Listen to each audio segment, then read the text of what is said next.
welcome everybody to the Planning Board. Happy New Year, January the 6th. I'd like to move to open our meeting at 7:02 p.m. Do I have a second? I'll second that. It's been moved and seconded. All those in favor, please say aye. Steph Harrison. Aye. Rob Wolf. Aye. And I, Frank Hook, am an aye as well. And Brett Piercy's on too. Brett, you have to unmute. And then you can say aye as well. Aye. Hey, so Happy New Year. How are you, Brett? Good. How are you? Good. It seems like so long since we met last. The year. All right. So with our meeting being open and being recorded, I'll read off our agenda, what we have planned to discuss tonight. So let me first ask, are there any items not anticipated by the chair 48 hours in advance of this meeting? Hearing none, the first item on the agenda will be the minutes for December the 16th. We have no hearings tonight, so there's none of those. Current planning board business includes pre-submission review of 65 Farm, Common Driveway, and A&R. Number 2 is items for the ATM. We have ABC, A being Stormwater Management Plan, continuing draft language, B, housekeeping items, potential warrant language, and C, other items for consideration. Item 3 of tonight's planning board business is updates on the zoning bylaw review. Item 4 is planning department FY27 budget. Then we have other business, which will include reports on meetings with other boards and entities, and a town planner report. With that said, can I get a second on approving the agenda for tonight's meeting? I'll second that. So it's been moved and seconded. All those in favor, Brett? Aye. Steph? We saw your lips move, but I didn't hear anything. Aye. There you go. Rob? Aye. And I, Frank Hookham, and I as well. All right, so the first item on the agenda is the minutes for December the 16th. Has everybody had a chance to look those over? Seeing affirmative from all, are there any edits, additions, amendments, addendums, or any changes to those minutes? Hearing none, I make a motion that we approve the minutes as written. Do you have a second? Second. So we have a motion and a second. All those in favor, Brett?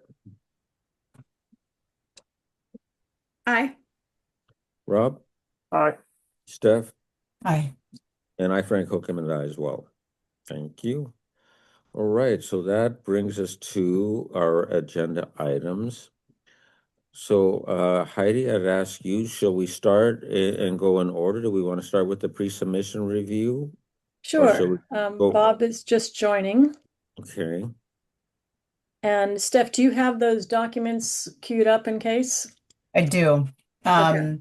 I opened 2 of them. There were 2 you sent earlier in the week and 2 you sent today. I didn't check if they were the same. I just didn't have time. So I opened the 2 you sent today. That'd be perfect. Yep. Okay. So I'm going to turn it over to Bob to give a brief overview. So this is a pre-submission conference. It is something that is encouraged on the planning board website to have people come and talk to us before they actually submit an application. Great, thank you. So I wanted to, and I did get a chance to talk to Frank and Steph a few weeks, maybe a month ago, I can't remember at this point, about where we were on Farm Road and kind of we had a pre-submission conference. Things have changed. The overall concept is still the same, but the details have changed again. I think in a way that's positive. I figured out another solution, and so basically, I'd like to kind of set context with the whole board. Farm Road was a 32 home 40B proposal. It was denied by the ZBA, and it's been in litigation for, gosh, maybe about a year and a half. I can't remember the exact timeline, but it's been in litigation a long, long time. I did come back to the town on several of my projects, including this one, and proposed a much reduced density on the land. Um, the land, I'll remind you, is 14 acres. And I've been kind of working through permitting with the Board of Health on other projects as well as on this piece of land. Where we are on this piece of land is three homes by right have been permitted by the Board of Health, and pretty much all of the permitting necessary to build those three homes is now in place, including, you'll recall, we did a it was it I believe we did a stormwater permit on this property not too long ago. Is that right, Heidi? I'm not confusing, or am I confusing myself? I think that jump went through Concom.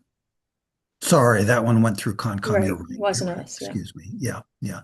In any case, we are pretty fully permitted to build three homes on the front portion of the land. They all have the proper frontage. They all have the proper um, lot area, and they have the well and uh, the well and the septic permits in place. And that left, so that was with the whole project being 14 acres, that uses up about 4+ acres of land for those three homes, leaving, you'll recall on the last A&R we did, there was approximately 10 acres or a little bit less than that of of remaining land in the back. And basically, it had frontage on Farm Road and then kind of went up and then opened up into a big piece of land on the back of the property. And I can't remember the exact acreage, but it was approximately 9.5 acres. Um, what I have come to and now where we are with the litigation is that acreage in the back, approximately nine plus acres, or maybe it's 10 acres. Um, the 40B litigation has been modified such that that went from 32 homes on 14 acres, and now that proposal that's in litigation is 12 homes on that 10 acres.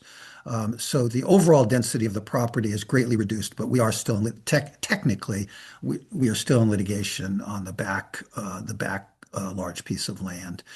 I've recently come to the town, to several different parts of the town, to the Board of Health. I've spoken with Heidi and with Chris Kinney and with Joyce and lots of different town officials about a proposal that would result in one additional house, what is effectively an estate lot, a very large lot of approximately 9.5 acres with one house. And I have a buyer for that property.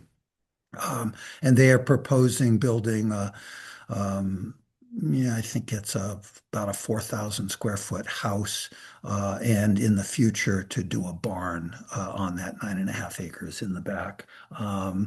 And so I have an agreement subject to all of the permitting to do that. So I'm here tonight to talk about, there are three things that have to go through the planning board relative to the final permitting of this one additional house in the back. Those three things are I will be changing the house that's closest to Farm Road, which is known as Lot 4. That will now have its own curb cut and its own driveway. Um, that new curb cut and driveway needs to be permitted. It is on a scenic road.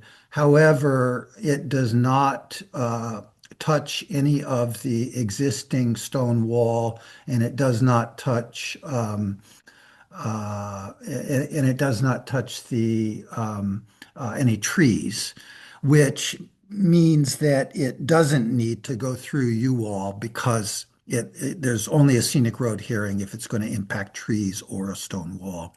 In this case, it will not. It's actually going through the existing where the current dirt road on the property is. To those of you who are familiar with it, there's a curb cut and a dirt road there now.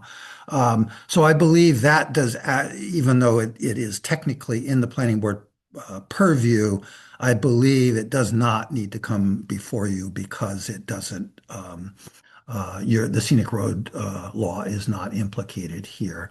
I do need to get a driveway permit from Sean, and I'll be getting that application. Actually, I take it back. I sent that application to Sean about a week ago for that new driveway. The other two pieces that need to be reviewed and hopefully approved, endorsed, and one is endorsed and one is approved by the planning board.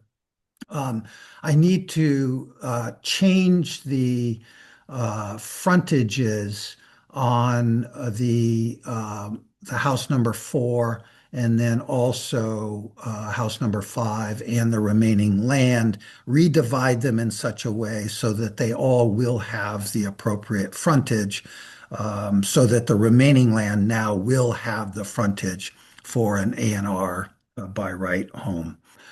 So I'll be in front of you with an A&R. That A&R will need to be endorsed and then recorded. The other, and I plan on doing this second piece simultaneously with the A&R.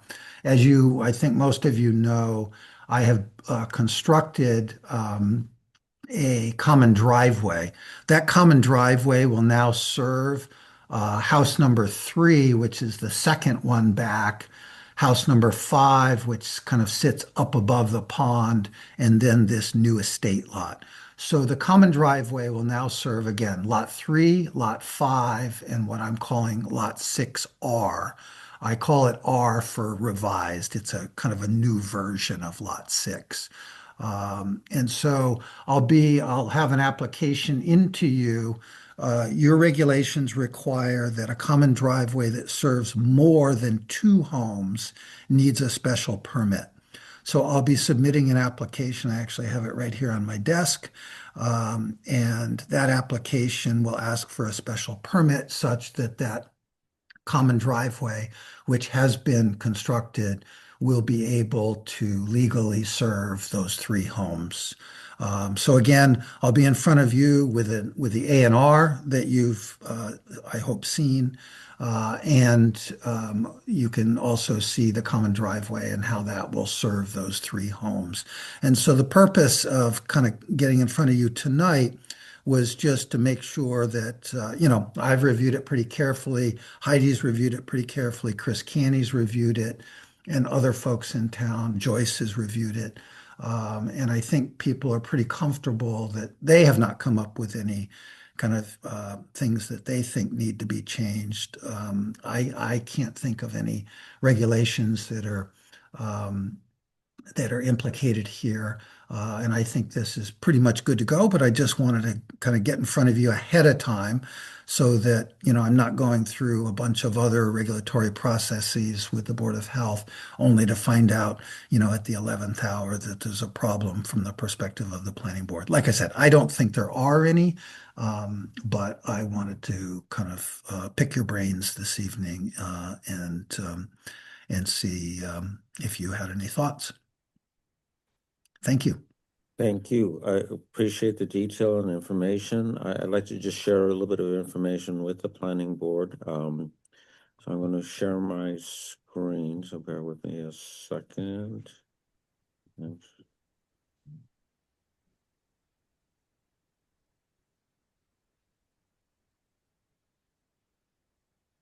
I hope you can see this. This is our bylaws, section 240-4.4. It's called special frontage or street frontage special section, special permit, if I could read. And it talks about, and let me find it here, that this lot that Bob is talking about would be called a section 4.4 lot. Frank, can I interrupt I very Absolutely, much please, yeah. apologize. I see a couple of heads shaking, so maybe Yeah, it's been Frank, so modified Frank, and this is no longer the case. that this is you and I talked about this, and so I apologize that I confused you. Uh, that was when you and I and Steph and Heidi met.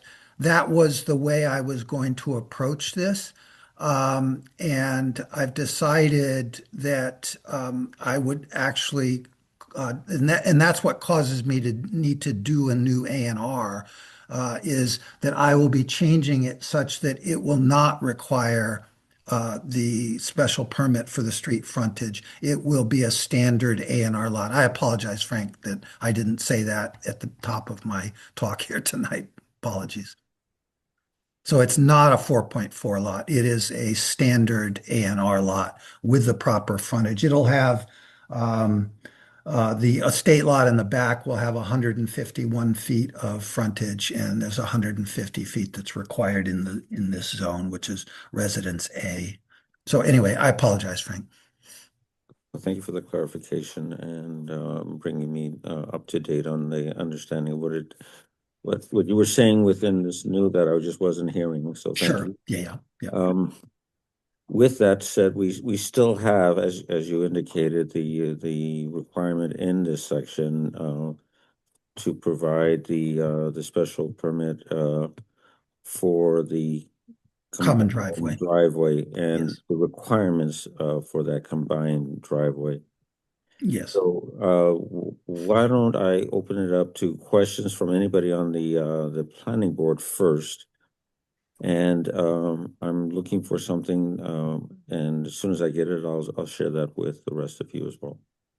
So are there any questions from anybody in the planning board for Bob or just a general discussion? Yeah, I have a question.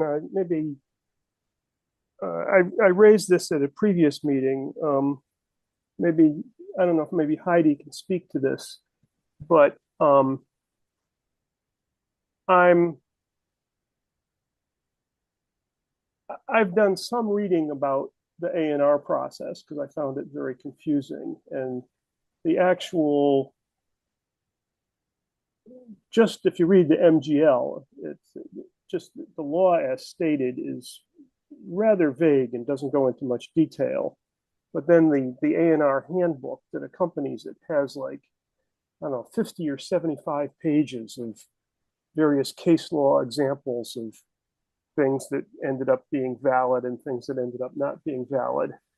And um, there's a lot of emphasis on the duty of the planning board to make sure that the frontage is real frontage and usable. And it doesn't, so when you're putting in a common driveway like this and you're not actually using the frontage for access to the lot, Mhm. and it looks like some of these lots you couldn't use the frontage for access.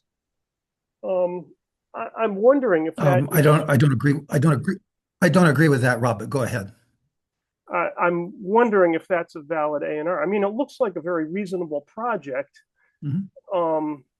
It's just, is it Yeah, valid to do it as an A&R, or should it be sure. done as a subdivision? Yeah, no. So the answer is, and it's a well-worn path across the Commonwealth as well as in Sherborn. And in fact, if you bring up the A&R plan, Heidi, can we put it up on the screen for everyone? Yeah. So I think what you're alluding to probably, Rob, is the fact that the theoretical driveway for the estate lot would be need to do a wetland crossing. Is that what you're alluding to? Yeah, and I also wasn't clear about I couldn't tell what this detail is on lot 3, but I was wondering whether that was actually That's where the septic system uh-huh. is going. That's what you're seeing there. It's actually not a full It doesn't, there's a lot of things that are turned on and off in these plans, in this Right. particular plan, but that's where the septic system is. That's why you see the grading. Yeah. So here's what I would point out, Rob. You're right. There is some case law in very, very extreme circumstances that says if it's not frontage that could theoretically be used, then that's a problem. And I think that's what you're alluding to. If you go to that case law, you'll see that it's really, really extreme circumstances. And I can't, off the top of my head, describe it to you, but they're very extreme circumstances. What I would point out is if you look at what this board approved for an A&R a couple of years ago, look at lot one or number 55 Farm Road, okay, which is an existing house. And you will see that the front, so go down the lower left, you see that in order to have a driveway go across that frontage and stay on its own property, in other words, not have a common access, I would have had to do a wetland crossing. Okay. I can do a wetland crossing. It's very expensive and it's not a good thing to do for the wetlands, but it is permissible. And in fact, Zach McBride's house over off of Maple Street, his frontage, he had to do a wetland crossing to put his driveway in, and it was allowed.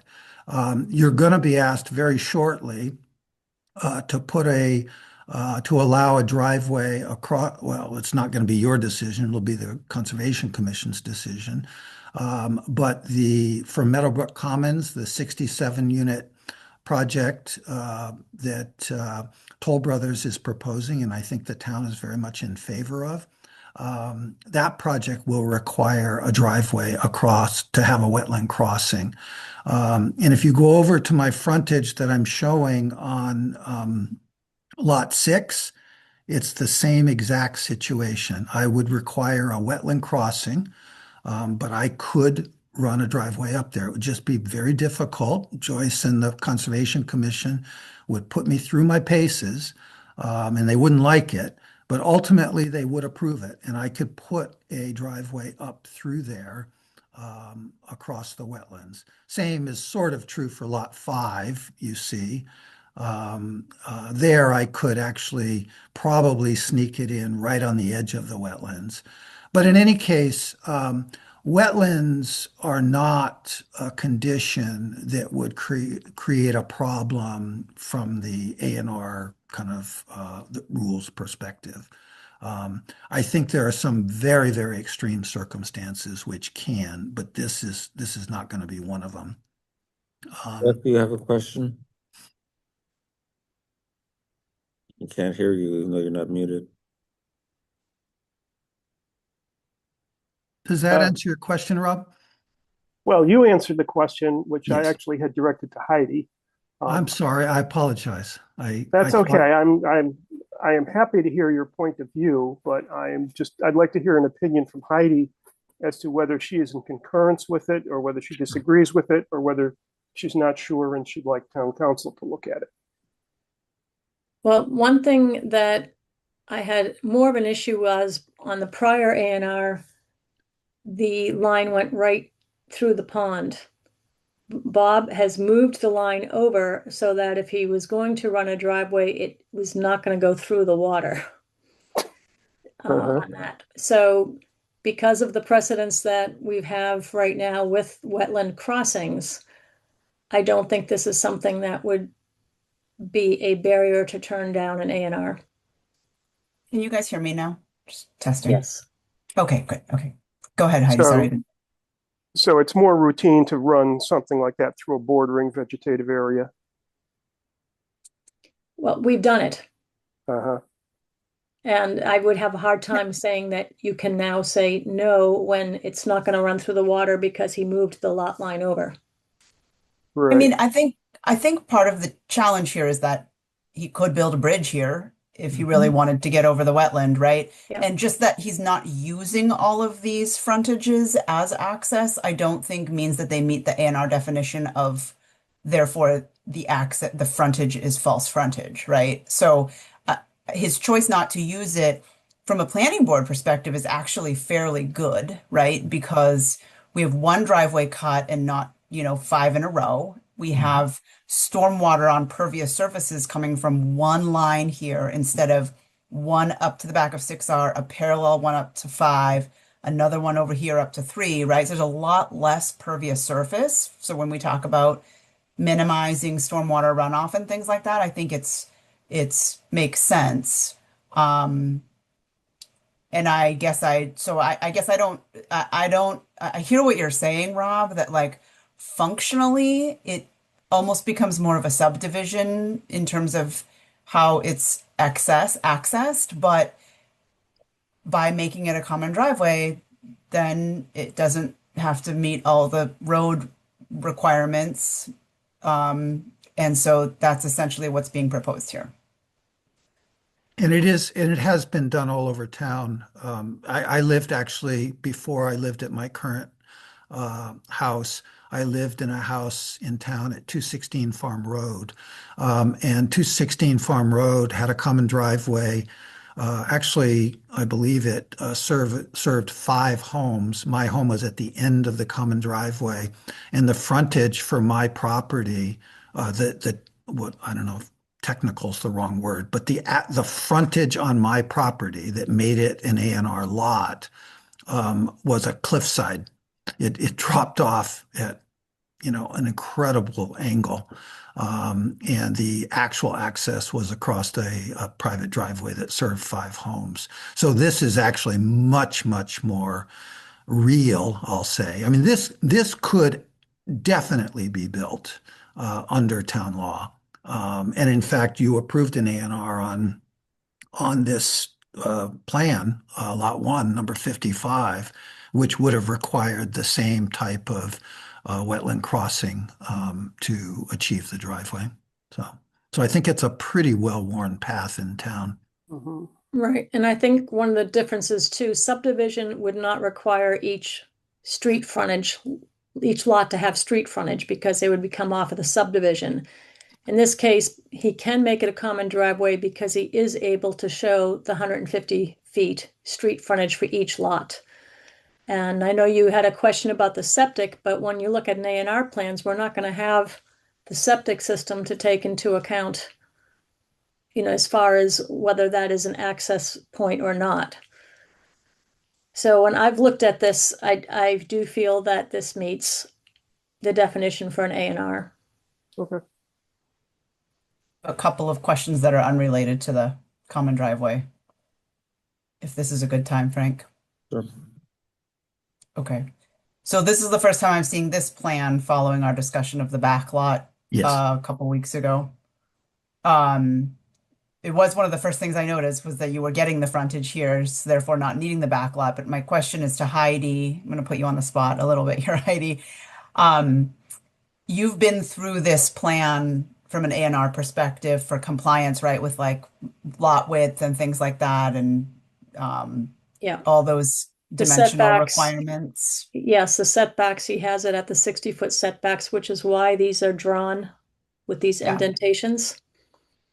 Okay, I just assumed that there was a lot of wiggling that had to be done to make this frontage work, and Right. that I just wanted to make sure that you've gone through it with a fine-tooth comb, or that you will anyhow through the A&R Right, process. right. No, and Okay. I've talked with Chris Caney about it too. I mean, it does not drop below the width requirements. The Yeah, fif- the okay. 50 Yep. foot It channel. visually passes Yeah, the and straight Steph, face Chris, test, I Chris has think, gone over. but Yeah, and Chris Canny has gone over this very, very carefully also. okay. And then my next question, lot 2 here says building envelope 67 by 40. These all show like a footprint. Is there intended to be a building in lot 2, do you think? And I'm asking There because is a house on lot 2 currently, Steph. That house is built. I sold that 3 is it years just, ago. am I just not seeing it? It's just like we don't see It's the outline not, of it it's here. not on the plan. It's not on the plan. Oh, so this is a new house too? Lot one? No, No, that's an that's the existing. existing house at 55 Oh, Farm Road. Yeah. okay. And, So and you're showing it. neither of those Steph are involved in this A&R. They're shown on No, this they plan. aren't. They're just inconsistently shown. So I just wanted to make sure that I was understanding correctly. I So apologize for that. do they? Yes. No, that's That's okay. correct. That's okay. Yeah. Not Yeah. it's not a criticism of the plan at all. But do they have a common driveway then? They do. That's right where the Okay. cursor is. Yeah. Yeah. Yeah, And that's that's what the I point I was okay. making was that No, I understand. I was yeah, just wondering how the access was going to be to lot one. My question is not relevant. Okay. Next question. What was it? Um, oh, I might have lost it. I should have written them down. Okay. Um, I think I am not gonna remember it right now. I think we'll just go with that for now. So I have a question, and maybe I could ask Heidi it, and I think I know the answer, but I'd like for it to show up is when you do a combined driveway like this, what are the requirements from the planning board to meet that special permit? Sure, and that's why I did send that out today. I have it, Heidi. So I can Oh, show okay, it. maybe you yeah, could pull it up, if Steph, you want and to bring then it up. Yeah, I Heidi, was you trying can to, review that so that the rest of the planning, everybody in the planning board is on the same page as well as the audience. yeah, that's why I was trying to make sure you guys had that information of what was in our bylaw and in our regulations, because this is what we'll be focusing on. Essentially, it's two or more lots. Minimum requirements are they're constructed in compliance with the Sherborn driveway bylaw. So Sean has already been involved on this. Zach has been involved on this from an emergency perspective. Zach has told me he has no problems with what is being presented. He feels it meets that. Um, and Sean is already involved in it as well. And there will be a maintenance agreement that we will, reference to it. So We have to meet the requirements of a regular driveway plus yes, agreements between the property owners, maintenance right, agreements that are recorded. right. So I remembered from my last question. Sorry, go ahead. no, that's okay. So then I did put in what the driveway regulations say, but that's actually going to be DPW that's going to be requiring what has to be done. well, they actually already did. In other words, it's built, right? And it was built based on the specifications that Sean required for a common driveway. Yeah. And then we have driveways exceeding 500 feet in length, which require the emergency vehicle turnaround and things like that. And Zach feels that he's satisfied that he can meet that. And also with Sean, I went to Sean and I said, we're only building 300 plus feet of it right now, but it will be longer. And so I wanted him to make sure that we were complying with the 500-foot plus regulations, which we did. And just So in so Right. terms of you the know, tech, we are a small town, but Zach is, as in Zach Ward, the fire chief. chief, correct. Yep, Sean is Sean Colleen in charge correct, of DPW. correct. Yes, Right. thank you, Frank. And land disturbance, yes, that will come up once he actually works on the house, but it probably is not effective right now on the driveway. It's going to be whatever conservation has already put in place. And actually, to change just as an aside, to change the driveway access for Lot 4, instead of being off the common driveway, it'll now be off of Farm Road. As you can see, that change, it actually negates about 800 square feet of pavement in Concom's buffer zone and replaces it with 800 square feet of pavement outside of Concom's buffer zone. So from Concom's perspective, it's a plus. I have an application in with them for what's called a minor modification of the NOI that allows for the building of that driveway and those homes. And I'll be speaking with them at their next meeting, which I think is next week. And I had one more question. I'm going to reshare my screen here just so we're all looking at the plan. Let me know when it comes up for you guys. Yep. Why does Lot 4 have its own curb cut and its own driveway instead of tagging off of the common driveway? I don't know that that would make a huge difference in pavement. I'm just curious what the rationale is there. Yeah, Because it still has to have the easement that allows the access, right? correct, correct. It has to do with some other regulatory issues that consider common infrastructure, consider that driveway to be Oh, that's right. common infrastructure. Okay. We wanted to avoid that. Okay. Um, I, I think what I would say about that change is that having the driveway come off of the common driveway is slightly better from only having one curb cut, and it's slightly better aesthetically. It is an improvement for Concom, as I mentioned, taking asphalt out of the buffer zone, so there is a positive on that side. And it changes the way the driveway is treated relative to the concept of common infrastructure, which was a regulatory challenge. Okay, Steph, any other questions? Good for now. Yeah. This being, Right, so is there again, sort anybody of, else on the board that has a question? Brett, Rob, do you have any other questions? No. Heidi? So let me open it up to the audience, to those that are on this call, part of the planning board, if anybody has any questions. Jane, I scrolled by you. I'm very sorry I didn't mention and ask you if you had any questions. I'm so sorry. Out of sight, out of mind. That's terrible. All right, sorry. Going back to anybody else on the in this meeting that has any questions with regard to this preliminary review. Frank Marianne has her hand up. I'm sorry, who? Marianne, go ahead. Hi, thanks, Frank. Mary Moore, 49 Farm Road.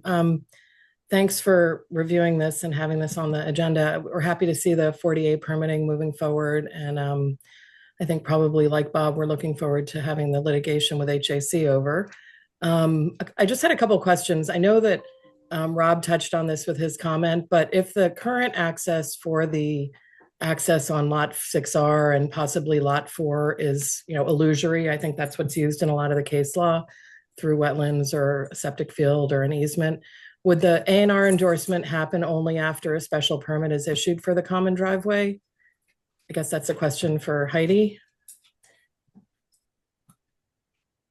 No, in this case, I don't feel that it is illusory because there is potential access. I mean, he could be building a bridge, he could be doing something. Each one has to stand alone in an A&R. It's not going to be, that after the special permit makes it valid, but it's a tough decision. I mean, and it's going to be up to the planning board to decide if they feel that it's not. I look at this and I do think that it could meet the criteria for access on each lot.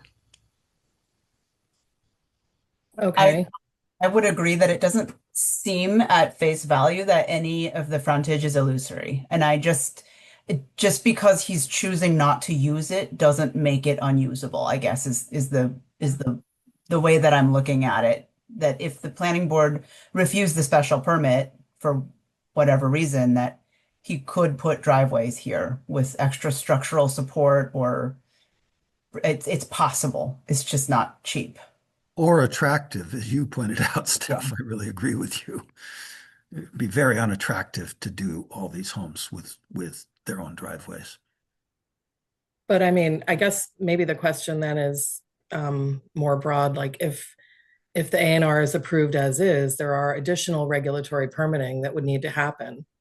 And I guess what is the mechanism from this board to other boards? I know Bob mentioned he's in front of Concom about some minor modifications, but I would imagine that a road through the pond would have to be permitted in a different way, and perhaps across a septic field would have to be permitted in a different way.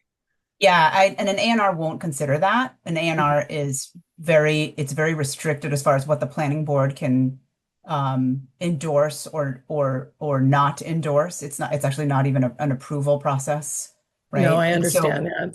Yeah, it's very so limited. Yeah. so an A&R doesn't come with like a paving plan, right? That would show where the roads are going to go. So we don't have that sight line when we approve A&Rs. A&Rs are just, is there something that precludes access? And a steep embankment or a wetland doesn't rise to that occasion. All right. Well, I think there may be case law. I know Bob said it's outlier case law, but there may be case law that might disagree with that. And I Oh don't know. no, there are definitely Yeah. circumstances where Yeah. it would be where some sites are illusory. I just don't see anything here that would qualify as that. And I'm not an Okay. expert in case law, but Okay. um I guess can I ask a couple more questions, Frank? well, Um, before we yep. move on, Heidi, would you be willing to run this frontage proposal by town council before does it make sense since we've seen this in front of us? Does it make sense to ask town council if anything is illusory so that we're not trying to do legal interpretations on the spot during the A&R hearing? Is Sure. that something that could be done? Yeah. Okay. Thank you. That would make me feel better. Thanks, Steph. Very good. I guess one more question is, does the A&R, I guess you might have already answered this, but I'm assuming there's some agreement or maintenance agreement or something with the common driveway related to lot 4. Would that doesn't need to be in place before an A&R is endorsed? Is that correct? Because it looks like a lot of the driveway goes through lot 4. So You the- know, That would have to Mary, be in place. there will be an easement, of course, but it's not required to be in place prior to the endorsement of the A&R. Okay. Right. So the A&R, we can hold hearings on the same night, but the A&R would have to be recorded before the special permit would take effect. So we can have a hearing on a common driveway saying pending the recording of the A&R. Okay. All right. So you Thank you. obviously can't have lots sharing a driveway that aren't lots yet, right? I mean, that's Yeah, it's a sequence thing. Yep. Right. All right. The next question I had was regarding sort of a mechanism for notifying other boards of changes to these lot line changes. Is there a formal process? Is that something, Bob, that's kind of incumbent on you to do? I know you mentioned that you're meeting with the Concom already, but what is the sort of Yeah, internal process? so this has already gone to the Board of Health. Both of the drawings you're looking at tonight have gone to the Board of Health. I've had discussions with them about both of the drawings. And I've also had discussions with Joyce about both of the drawings, and those are now in front of the Concom, as I said, for what is known as a minor modification. When you're changing the work you're doing under an NOI to the good, which this is to the good because of the reduced pavement in the buffer zone, it's considered a minor modification, and I've discussed it with Joyce, and it'll be going in front of the Concom next week, as I mentioned earlier. Okay. And then I had an additional question about the stone wall. I know there were previous hearings about the opening and the move of the opening. And I just recall at a couple of the prior planning board meetings regarding the scenic road and the stone wall that there would be kind of replacement in kind. And I know Bob will say that the stone wall is not in good shape, and I would agree it hasn't been in good shape for many years. But I do worry that, just giving sort of a free pass on what is technically a stone wall along that whole front of Farm Road, I think it needs to be acknowledged, or some decision needs to be written about it, because there's stone wall all the way from the cart path that was originally there all the way down to the driveway at 5355. And it's been kind of destroyed, I guess, over the past couple of years. So I think it would be important to just do a check on that and make sure that you're comfortable with the decision that there doesn't need to be a hearing. Yeah, Mary, just to clarify, the area of the stone wall that you just mentioned, we're not touching. But there'll be an opening for the new driveway at lot 4. But no, the opening for the new driveway is going where the dirt road is, and there's no stone in that area. But okay, thank you for that, Bob. But I do remember that there was a discussion about like recreating the stone wall in one of the earlier hearings. So it sounds like we're going to have two openings, which may be fine, but I just want to make sure that we're not going back on a previous decision where there was sort of a let's fill in where there was an opening. I did look up those decisions, Mary, before this, and we had mentioned that the rocks would be put, but we never said that the rocks were going to be rebuilt and closed off an area. And that's where, you know, so they were not specified to rebuild the wall in where the hole is now. When they were doing it, it was just rocks can be placed along the rocks. There weren't many rocks that were going to be removed because the rock wall, as you said, is, you know, 1 to 2 stones at that point where the new driveway went in. So they were just to be added into some place, but there was no specification that it was closing off the opening.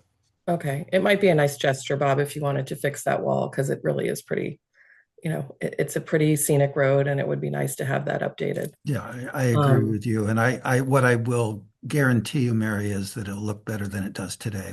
How much better is another question, but yes, it will look better than it does today. Okay, and then, sorry, 2 more quick questions. What is the width of the current shared driveway that's already been constructed? 20 feet. Okay, and then I think the final question I have is, it looks like there's stormwater management that basically discharges onto one lot. And I'm just curious, and maybe this isn't part of the pre-A&R discussion, but like, how does that administratively get handled with the different homeowners? You had mentioned you had an experience on Farm Road previously where there was not sort of an understanding of where stormwater would go, and I'm just curious if this. I'm not quite understanding your question. There is what's been permitted with the Concom relative to stormwater and the common driveway that's now built. Yeah. Is there's a rain garden on both sides of the driveway. Right. There's a rain garden down fairly close to Farm Road. You can see it in this drawing where it says, yeah, right there where it says Lot 5. And then there's up actually one fairly close to where it says Lot 4. There's also a rain garden there. No, down lower, Heidi, where it says Lot 4. Yeah, down in there. Yeah. Along Farm Road, yeah. Yeah. And then there'll be an additional rain garden near the new driveway that's shown coming up from Farm Road. It'll be just to the downhill side of that.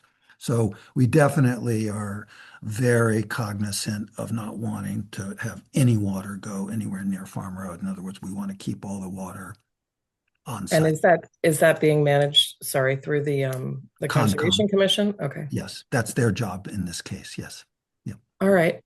Well, and that will be part of the discussion on next Thursday night, I guess it is. Okay, I think that's it. It's really, I guess for me, it's really like, it feels like there is sort of illusory access, but if you guys, you know, have an opinion from town council that doesn't support that, then we will respect that. And again, we're happy to see the 40A permitting moving forward. And, you know, again, just have always been interested in protecting kind of the septic density against our well purity. So thank you very much for hearing me. Thank you, Mary. Mary, you asked about with other boards, how they'd be informed. When we approve and when the NR is endorsed, I actually email that out to other boards, select board and different people. And the same thing when we have a decision, I emailed out and let them know that this is what planning board did. Great. Thanks, Heidi. Thanks, everyone. So just an statement of order. I've seen some chats coming through. We cannot respond to a chat. We can only respond to a conversation. So if you are on this in this meeting and you have a question, please verbally introduce yourself and ask the question. But we are not going to respond to reading the chats. If we have emails from in advance of the meeting, we'll read those in advance and through our meetings. But if you have a question, please ask it outright. Thank you. So, are there any other questions from any members that are not on the planning board?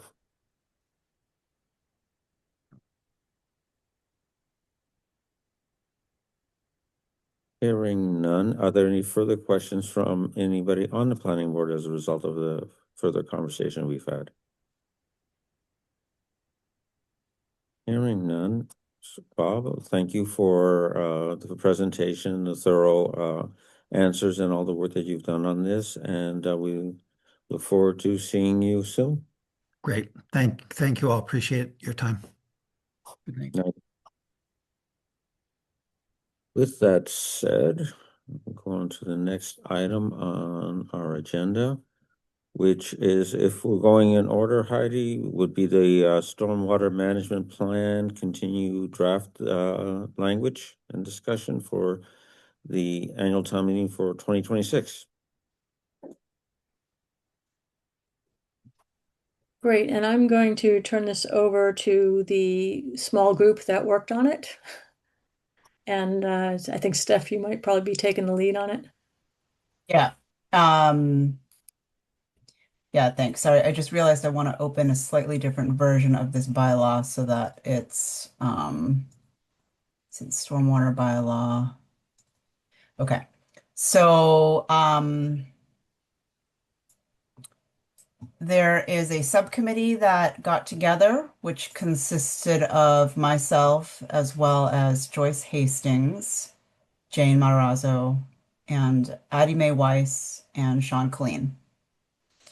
So the five of us have been working on the document sort of behind the scenes over the holidays. We got together for a very exhausting 2-hour wordsmithing session over the break right before the new year, and we all came away with action items and flew in with the last draft under the wire as we all completed the things that we were supposed to do.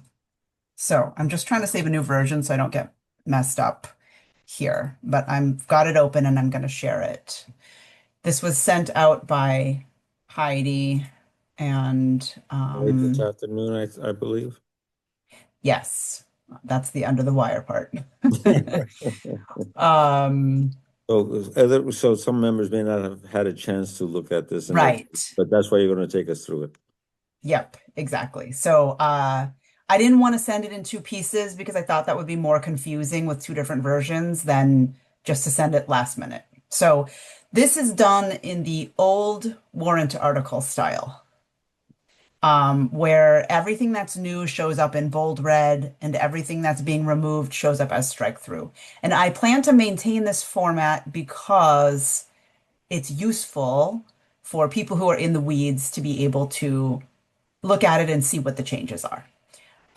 There is a separate discussion that we need to have tonight about the format of the actual warrant article itself. So I'm not sure which we should have first, but maybe we go into content first and then we go into the warrant article wording after.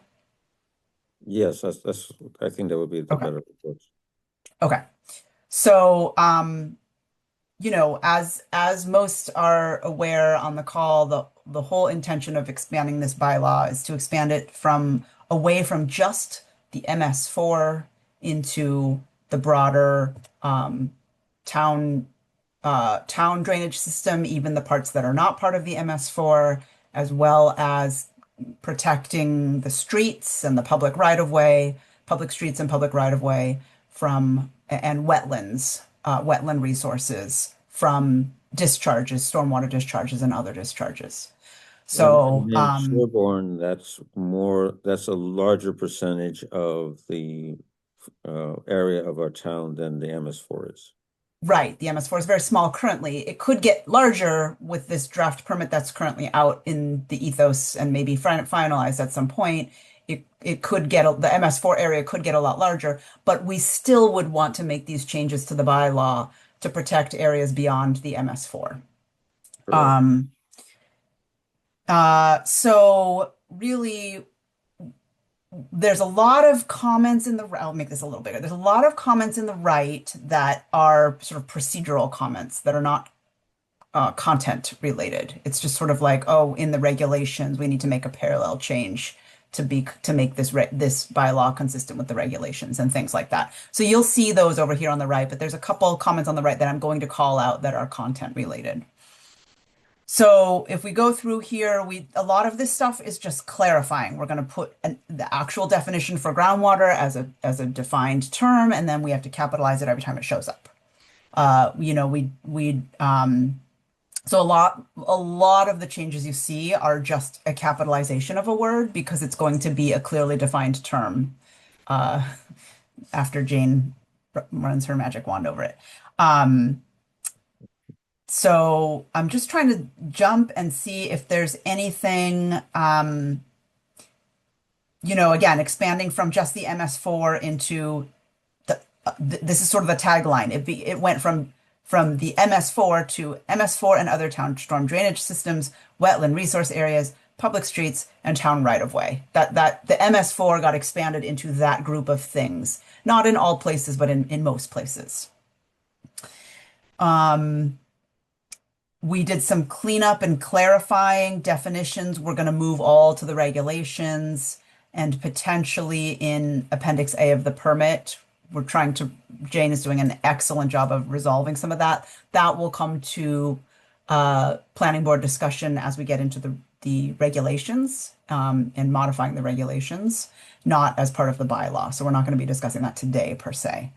But Jane's done an excellent job of like sort of cross-checking a lot of the definitions and seeing where there are discrepancies and where we might want to change our regulations or invent a new term. So, you know, all we're doing here is removing definitions and just clarifying that they're going to be in the regs. For applicability, we have illicit discharges and illicit connections, which will be defined in the regulations. We're having a new term of unauthorized discharges and connections. Illicit discharges are specifically to the MS4 as defined by the state. So we made up a new term of unauthorized discharges. And we have a definition over here. Any swimming pool discharges. There was another place where we had swimming pool. We had to delete that, but we wanted to keep swimming pool in here so that people who are searching the bylaws, what do I do with my swimming pool water, will come across this and understand that it's prohibited. With that said, just in there, is a hot tub in the same realm as a swimming pool, or does that not fall in that same category? Yeah, I mean,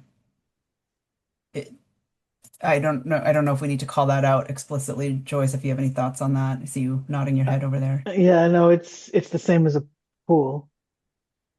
I don't know we don't call it out separately in our regs either, but no, any discharges from a pool or a hot tub or hot tub or what are the other things called? Jacuzzi or whatever. Okay, I'll mark it. Heidi, is the goal to have language voted upon tonight, or what's the procedure here? What's our deadline? So we don't need to have the language voted on tonight. We have another meeting before the select board is closing the warrant, but they are not signing the warrant yet. The signing of the warrant is done sometime in February. So depending on how we decide we're doing the warrant language that the select board votes on, that's going to depend on how much time we have. Okay, But we So don't we need to have- vote tonight. We don't need to vote tonight. That's the short answer. thank you. Okay.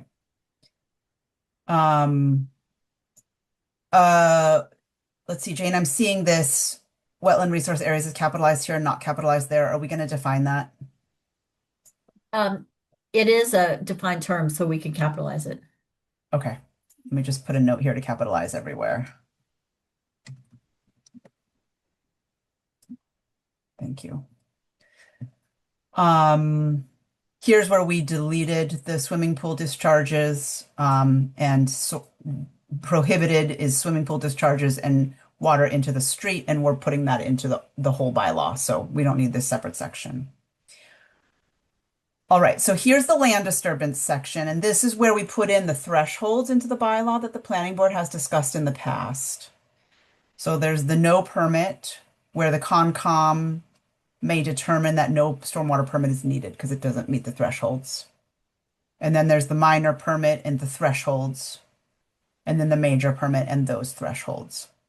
Still working out some language here in terms of, you know,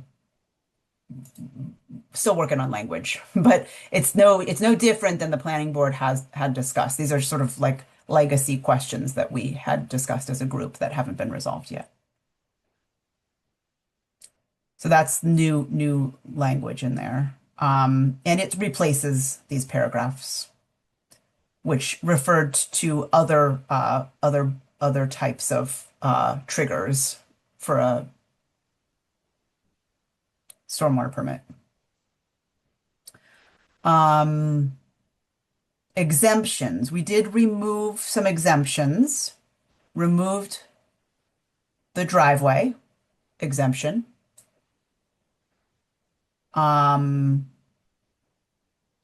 Removed these exemptions normally appurtenant to residential uses such as ducts, patios, walkways.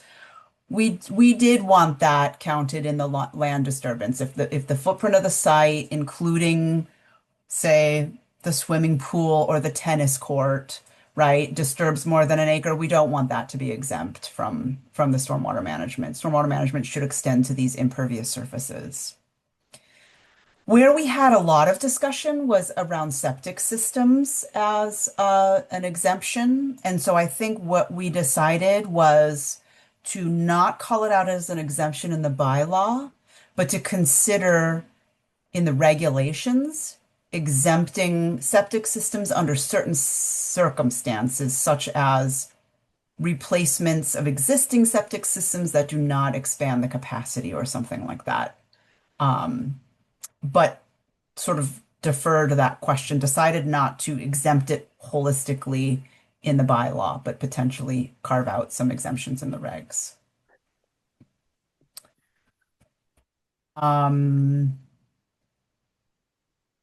Administration. There's not much here. Appeals process, we need some town council input. Okay, so let's see, I'll delete this now because Joyce has already added the language. So on, oops, did I pass it? Enforcement. So enforcement is where is another section that's changed a bit.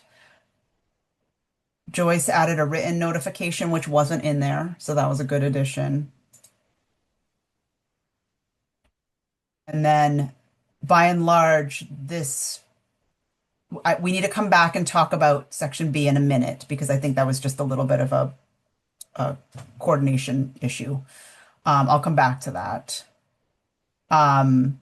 We took out like dollar amounts of fines those would go into the regulations. Sure. And then Joyce added a lot of protective language here about enforcement. Action by the town to remedy a violation. If the town takes action, how do they recover their costs? Civil relief, entry to perform duties. This was all sort of language that Joyce modified from another town that's helpful in terms of the town's ability to enforce its own bylaw. I was going to ask that question, where did this come from? Because it was quite a lot and very detailed, and wondering, you know, that there should be a lot of scrutiny. There should be a lot of looking here to see who actually is going to be involved in, you know, actually implementing some of this, and you know, where you came up with that. So, Joyce, do you want to weigh in on that? Well, in the enforcement part referred back to, I call them enforcing agents. And there was no definition for that yet, but that would be the DPW director, the building inspector, and the police. But as far as when you go down to hold on, I'm going to put that in. So need to add a definition to regs, DPW director, police officers, and who? building inspector. Thank you. building inspector. I thought it said it. So I did it in the very beginning, but Yeah. I don't know if it needs to be called out again. Right there, number 1, DPW director that shall be the enforcement agents. Oh, then we need to capitalize it here. I mean, Okay, yeah. do we want that here or in the regs if we're doing defining in the regs? If that's always going to be the case, we can leave it here. I mean, that should for it. I don't believe it. Well, I don't know. It could be assigned to someone else, but I don't know who else would it be assigned to, other than those three. Yeah. I think it should stay in the bylaw, but Okay. So let's see, just need to capitalize everywhere, including here. Okay. Okay. Sorry, go ahead, Joyce. So if you so this first section with land disturbance and then illicit discharges, if you keep scrolling down, really it's all the enforcing agent until you get down to like penalties. So there it goes back to the planning board, not even necessarily the authorized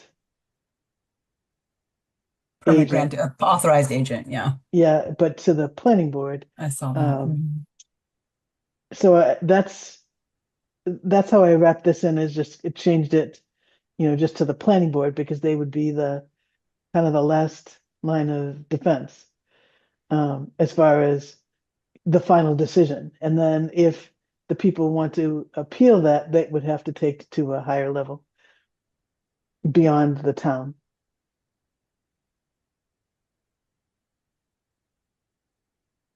And obviously, some of this language we would have whoever's reviewing it check on.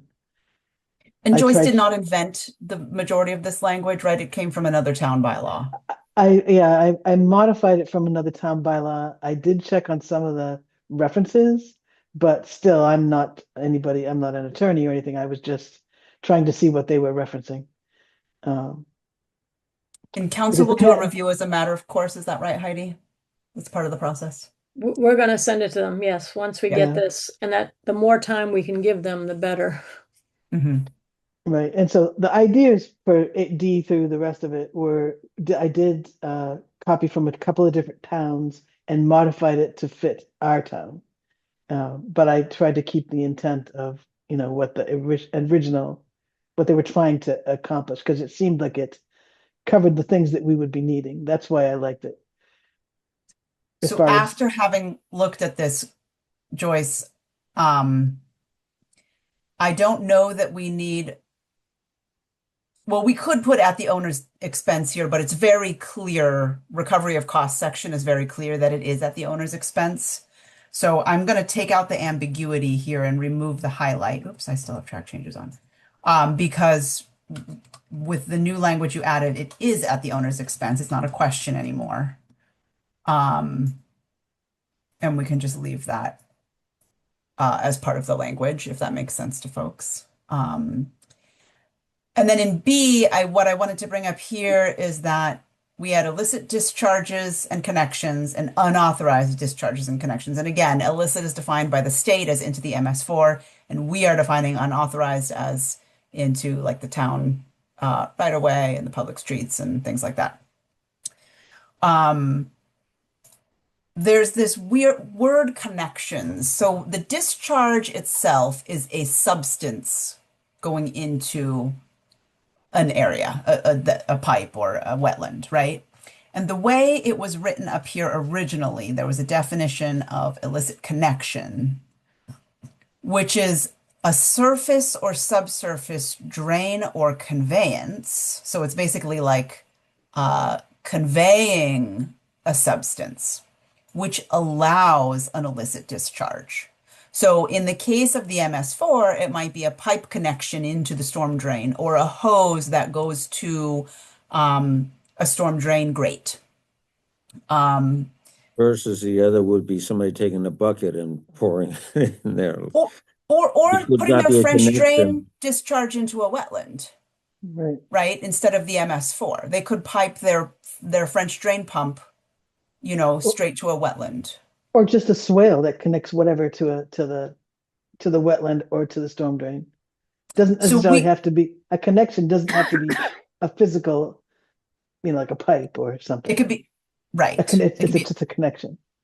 a direction of water, it could a redirection of water, it could be an outfall, it could be any number of things. So we were gonna define unauthorized discharges and connections in a bundle because illicit discharges is a state definition. We are defining illicit connections as the means of getting a discharge into the MS4, right? And then we were going to also define unauthorized discharges and connections in a lump like that, which is intentional discharges of stormwater, groundwater pollutants, or other substances other than those expressly allowed herein or by permit into wetland resource areas, town right of way, or public streets. So that's our definition of unauthorized. So I think that under enforcement, and I know Joyce, you confirmed this by text. This should say illicit discharges and connections and unauthorized discharges and connections. Yes, yes. And so then there are places here where that needs to be fixed, and I will do it. And it's just going to make this whole thing really wordy, right? Can you see everywhere I'm going to add and connections twice? And this one remains as illicit discharge because this is an EPA regulation around the MS4. So we're not going to, that's just going to remain as just plain old illicit discharge. But all of these are going to be expanded to say discharges and connections, discharges and connections. So it's going to get pretty like hard to read unless we define a term that's all of those things. And you use So letters, define it in one place as that, and then use the very first letters of each of them. IDC, UDC like this. Yeah. And then we could just put that everywhere it's yellow. I don't know. Maybe it's this is just a semantic, oops, it's a semantics question at this point. If anyone has a preference, it's going to.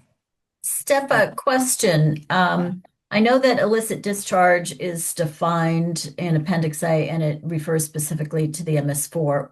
And so we absolutely needed to do an unauthorized discharge definition that would, cover anything else. With respect to connections, is there any reason why illicit connection and illicit unauthorized connection have to be separate? Because there is the potential to define both under one term, and that would help with some of the wordiness here. What do you mean? Well, in other words, Like- rather than have illicit connection and unauthorized connection, we could create a term that covers both. Okay. Because you're saying that illicit isn't under the illicit connection isn't under the MS4. That was already a that's- town defined term. Discharges, but I'm asking the question because I don't know if there is a reason why you would want to maintain that symmetry between, an illicit connection referencing being tied just to the MS4 and then an unauthorized connection being Well, tied to anything else. only in that if the illicit connection is tied to the MS4. But we made it that way. Right. Okay. Okay. So So it we don't have to wasn't part keep of it the this MS4. way. Okay. I get Yeah. it. Okay. So Got we it. could call this an unauthorized connection to the MS4 or other Yep. resources, right? All the other resource categories. If there's no substantive reason why there has to be symmetry, illicit connection, illicit discharge, unauthorized connection, unauthorized discharge, if there's no substantive reason why they have to be separated out that way, then I think it would read better if we just had Yeah. one connection definition that covered both categories. Makes sense. Okay.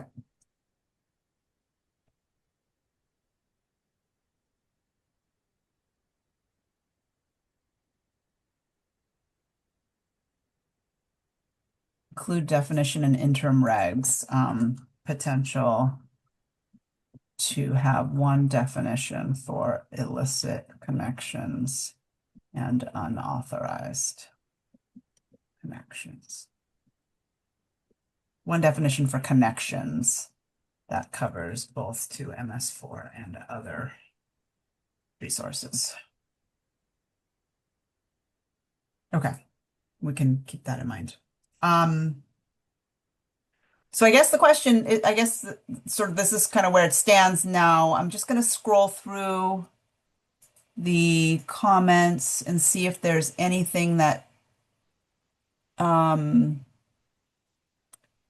is substantive to content. Hot tub, I guess. Is someone willing to track that down if swimming pool and hot tub should be? I'll look at that. I think then you also have to say cold plunge pools or soaking tubs. I mean, it's, I'm going to see if there's some larger language that yeah, can be used. I just think, because someone's gonna say, well, I have a blah, blah, and you didn't specifically Yeah. say that. So No, let's see if there's like some overarching word. That yeah, can be a question. Chris may know too. yeah. It's stormwater. Maybe your other bylaws might have something. Oh, impervious surface. Someone asked at some point, like, what does impervious surface mean? And I just wanted to, we do have a regulation definition of it that defines it as prevents or significantly impedes the infiltration of water into the underlying soil. So it's not just completely impervious if it significantly impedes infiltration. You know, I think it's potentially a little vague, but I don't really know how to fix that. Like, does, you know, 60% qualify as impervious versus well, like stone dust, like the rail trail, is that impervious or pervious, right? It's certainly better than concrete, but it's pretty packed. So I don't know. Anyway, just that's something that we're thinking about from the content perspective. We talked about this full reconstruction homes, and I think Joyce, you're gonna call Chris, right, on Yep. that.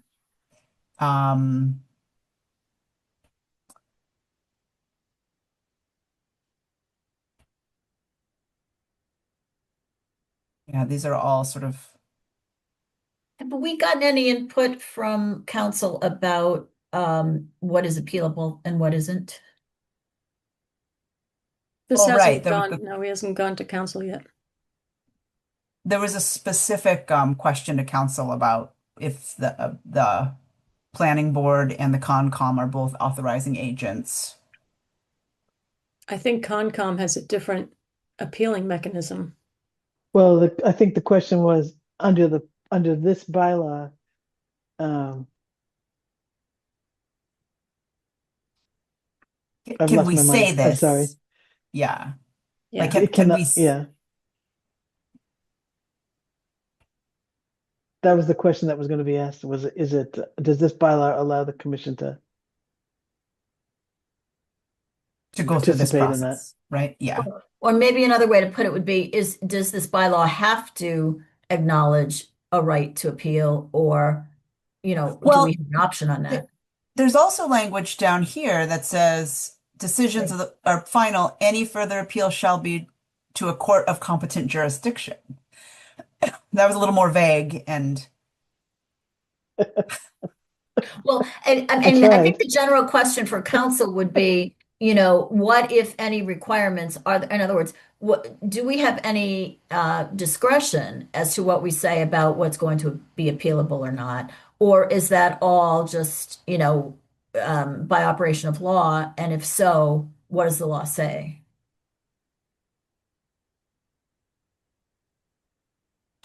Because we're making statements about things being appealable in certain courts, but is that true? And does that necessarily have to be true? Right. So let's just say, I mean, one of the things that I was trying to do in that section was if the authorizing agent or the enforcing agent makes a decision, there should be a mechanism that they can go back to the planning board and plead their case. and the planning board either goes along with it or not. And Oh, then if the down planning here, board yes. upholds it, yeah, if the planning board upholds it, then they could, take it to a higher power. Yes, that is what this statement says. Right. But this, in terms of like the planning board's decision is final. Meaning that they can't go back within the town framework. They don't go to the ZBA or, Yeah. Or appeal to the planning board. right. Right. So isn't a competent jurisdiction at the same level, That or was is really that at vague. a higher level? I was just trying to mean it would go to court, but I didn't know the language to say that. Sorry. Yeah, so you don't want to use the word higher necessarily, but Right. Oh, so the this maybe next level in the jurisdiction or something. I felt that at that point, when town council looked it over, they might change the language. we should Mm. just make it match what we have above, right? So Well, do we have to say anything about this? I mean, it is what it I is, hear what you're right? saying. So, we could just say decisions of the planning board regarding appeals shall be final with respect to any town, decision with respect to the town and leave it at that. But you're not going to give them a path to pursue if they so choose? Well, if they have that Or right is it under just no? law, Is it if they have that right under law, we don't have to say in our Okay. bylaw that they do. And if they Okay. don't have that right under law for some reason, or if it's optional and we have some control over that, then, better to be silent because, why give them rights to appeal if we don't have to? So we could take that out, and we could also take out the reference in wherever that other place was. So I just I deleted think it. you might have to give something because it's like how Bob has to go to the HAC for appealing the 40Bs. He doesn't take it to land court. It's like, I think we should have a reference of where it goes because I think people will want to know. I mean, our bylaw or regulations conservation regulations refer to where they would appeal it, Yeah, just so that everybody knows the path. yeah. But Then we competent should just jurisdiction ask doesn't tell you council. where Right. that is. I mean, it's still pretty vague. Yeah, this doesn't tell you where to No, go. it doesn't say anything. No, but So we'll just say it should match whatever. So yeah. Right. I think higher up you did say where it should go. yeah. Well, we said which MGL to check. So Yeah. that's good enough. It provides a reference, right? Yeah. Well, And- wait a minute though. I mean, that was part of our question. There was a specific reference to Superior Court there, Oh, you're right, That's why I it said, is. yeah. and we didn't know if Oh. that was an accurate reference or not. 200.5E. Yep. That was in there already 200.5E. though. Yep.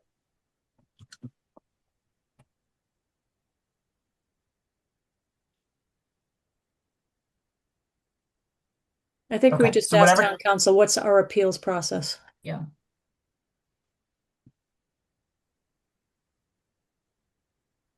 Mm. Yeah, that's fairly Well, straightforward in my terms of. hats off. You guys did an amazing and incredible amount of work over the break. Thank you so much for doing all that. Steph, I had one question. In this version, you've blocked out the number 7, the severability, which I really feel should be in there. That was oh, you know what? I think because I looked at Joyce's section, which was 6. 200.6 enforcement, Yeah. and then it ended. That's my bad. Thank you Oh, for okay. catching that. I was I like, just why are you was guys like, oh, taking it there's out? the end. We'll just delete this. But you're Well, right. yeah, That's right. Okay. And I just took it out, so yeah. I No, would just right. You assume just it's 6. pulled out the one section. Yeah. Okay. Okay. Sorry. And Steph, I don't know if you want to address this now or do it offline with our subcommittee or whatever, but we did have a discussion about in section 200-2A, we're referencing Appendix A and the regs, but there are places where they're inconsistent, and we haven't said anything at this point about what will govern if they're inconsistent. And I think we did. Oh, I see. Okay. I looked at I did a real quick look at the definitions that you found to be inconsistent. And I feel like there might be some exceptions, but it seems like it's all fixable. like within the regs. That there were a couple places. It's definitely all fixable in the regs, but if we Yeah. fixed it all in the regs, then we probably would not want to refer to the Appendix A definitions. Well, And I we're think not, no, because we're not necessarily repeating everything in the regs. Right? So if there's a term that has an identical definition between the regs and Appendix A, we would just say, see Appendix A, rather than repeat it and risk the inconsistency or potential for conflict. so are you contemplating that in the regs, we will take each of these definitions and sort of, say, use the Appendix A one for this one, or use, Yeah. I'm, Or so redefined we'd repeat here. them all, you're saying, in the regs? No, I'm saying not to repeat them, that we refer to Appendix A in the regs. So this says definitions are in the regs and in Appendix A. And you're right, we don't give a precedence. So basically, if it's not in Appendix A, we're going to have it in the regs. Yes, but Yes, I but do. there are instances where something is in Appendix A and it is not, we don't want the definition as it exists in Appendix A. And so one of the examples of that was owner. And in Appendix A, owner is described as the owner of the facility or the MS4 system, which is the town, right? And in our regs, we refer to a property owner, an owner of the discharge, or somebody, a person causing a discharge, right? And I think in that case, we could just refer to property owner. And again, I need to go through the regs and figure out where owner is used. But my gut tells me we don't need a defined owner with a capital O in the regs. We could just say property owner. Right now, I know it is a defined term and it conflicts with, and even you said that the definition was kind of confusing, and it conflicts with the term of owner in Appendix A. But to me, I feel like if it's referring to a property owner in the way that it's used, we can just do lowercase p, lowercase o, property owner, and use the common term rather than defining a different term owner in our regs that conflicts with Appendix A. We can talk about this offline. I mean, Right. there are some cases where the definition in Appendix A is very limited to a certain section referenced in the MS4. So that doesn't Okay. work so well going in the other direction. We need to specify something in our regs that would be So, different. so I think if we were careful about making sure that conflicts are intentional, we could make the regs supersede Appendix A for the purpose of the bylaw. I think we want to do that to the extent that it's permissible. I mean, obviously, if it's preempted by state law, we can't, but I don't think any of the um, specific conflicts that I saw would be preempted, because in most cases it was sort of a common sense thing that, the state's talking about sewers and we have other stuff, so things like that. So I can't say with certainty council would have to make that call, but I think that the likelihood of preemption is slim. Yes. And it gives more flexibility in terms of changing and the definitions over a period of time as required. Whereas if it's in the bylaw, let's go to the annual town meeting for a change. Just for Yeah, we're definitely putting them in the regs for that purpose, definitely. But this is a question about whether there's the But if permit they're itself but if they're in with Appendix A, appendix.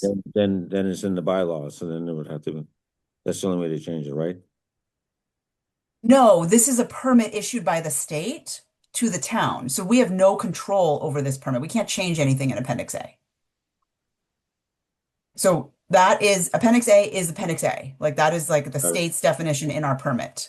Got And it. so where we want to deviate from that in very specific instances, like illicit discharge, for example, is defined very specifically in the permit as a discharge to the MS4. Well, we care about more than the MS4, so we created the term unauthorized discharge to be in parallel in our bylaw. So I think we'll just have to sort of, and Jane's already done a great start on this, is really line them up side by side and figure out where are our differences not a big deal, and we can just point to the Appendix A definition and be okay with that in our regs? And where do we really have intentional differences that we may need to invent a new term or, you know, do something a little differently in the regs. Sean brought up the good point that he doesn't want one term that's defined in the regs one way and defined in the permit another way, because then when he does his permit reporting, it's very confusing for him and it's confusing for the property owners who are trying to comply. So in an ideal world, we don't have terms that are the same term defined differently in Appendix A and in the regs, unless it's a small inconsistency like sewers as part of utilities, because we don't have sewers, sanitary sewers, right? So if there's, you know, some um, something like that, I think we could live with, but that just is not relevant to Sherborn, that we could take it out of the definition for our regs or something like that. But I'm speaking completely hypothetically without digging into it the way that Jane has. We could So make that happen. I mean, if that's a particular sensitivity that Sean has, and there is a case where we need to do something a little differently in the regs, we could just tweak the I'll add something definition so different. it's a little Yeah. different. Yeah. I think I guess my thought is that if we have the time, it would be nice to not have any conflicts between the regs and Appendix A. But I hear what you're saying about saying in the case of conflict, because we're not, you know, these will require maintenance over time. Maybe we should have some precedence to the regs. Well, the other thing is that we don't know, since we can't control Appendix A, that could be, changed in the future, Yeah. and conflict could be created in the future. Yeah. So, I think it's a good idea to say, to the extent that it's permissible, we're going to default on the side of the regs because we have control over the regs. We don't have control over Appendix A. Yeah. And I would welcome any suggestions for how to make these supersede Appendix A. If you'd like, yeah, I can offline, I can send you a suggestion if you'd like. Love it. Sounds great. Let me put it here so I remember. Jane to send suggestion. One other question, Steph, were you looking to me to go through and anytime there's a defined term that's not capitalized, make it capital? Done a lot of that, but I didn't intend for you to have to go through it again. I'm trying to mark it as I see it. Okay. I didn't intend to ask you to do that again, but I was just noting it where I saw it. Well, I haven't done it at all. I mean, I did some of them just when I noticed them, but I did not make any effort to comprehensively go through and capitalize Okay. everything that was a defined term. So just let me know Okay. if you were wanting me to do that, because Okay. I have not done that. Maybe, yeah, I'm not sure yet. Okay. So we did also decide that as a board, we decided the last time we discussed this bylaw that we would have an interim set of regs, even if they're not final, that we could approve before the bylaw goes through state approval, right? We could add, for example, add definitions into the regs,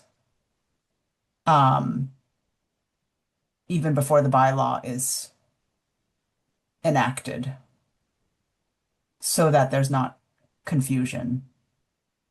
So they're kind of go hand in hand. And then if we wanted to, on the thresholds, we could lay this out a little more clearly in a subsequent version of the regs. Although we have a lot of information here and in the regs already. So anyway, Tom, you would ask me on email if there was a desire to, or a plan to upgrade the regs with the bylaw. And I think there is, especially on the definitions front. But yeah, I think there's a plan to do that. It's just going to take, the bylaw is taking precedence because the language is due for the bylaw, and then the regs would follow in terms of how to update the regs.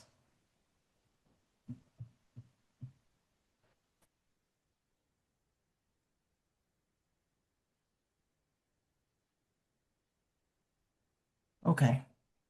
Any questions from the board?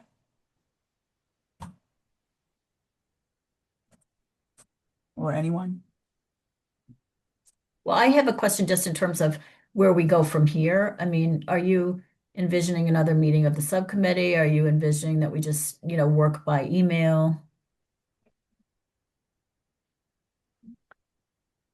And what is the real deadline for, having the language 100% tied up? And Heidi? That was actually going to be one of my suggestions, is to look at the calendar and say, when do we want the public hearing for this? And so we have, because the public hearing will have to advertise, so we're not going to get anything advertised for the January meeting. I'm going to be advertising for Bob's stormwater and A&R for February 3rd meeting. I don't know if you want to I was going to suggest the following week we have, even though it's out of cycle, make February 10th a public hearing for our warrant articles. We could do the regulations one at the same time, and then also the housekeeping ones, because that would at least allow us a little more time to get it before the select board actually signs the warrant. They'll be meeting probably the 19th. And I didn't want to have our hearing on the 17th, and if there was something had to get to town council to check or whatever. So my suggestion was going to be we aim for February 10th. That also works because it's not the school vacation week that week, and parents and Right. students would be around, and I think they'd be pretty upset if they had travel plans and we called a hearing on that time. Yeah.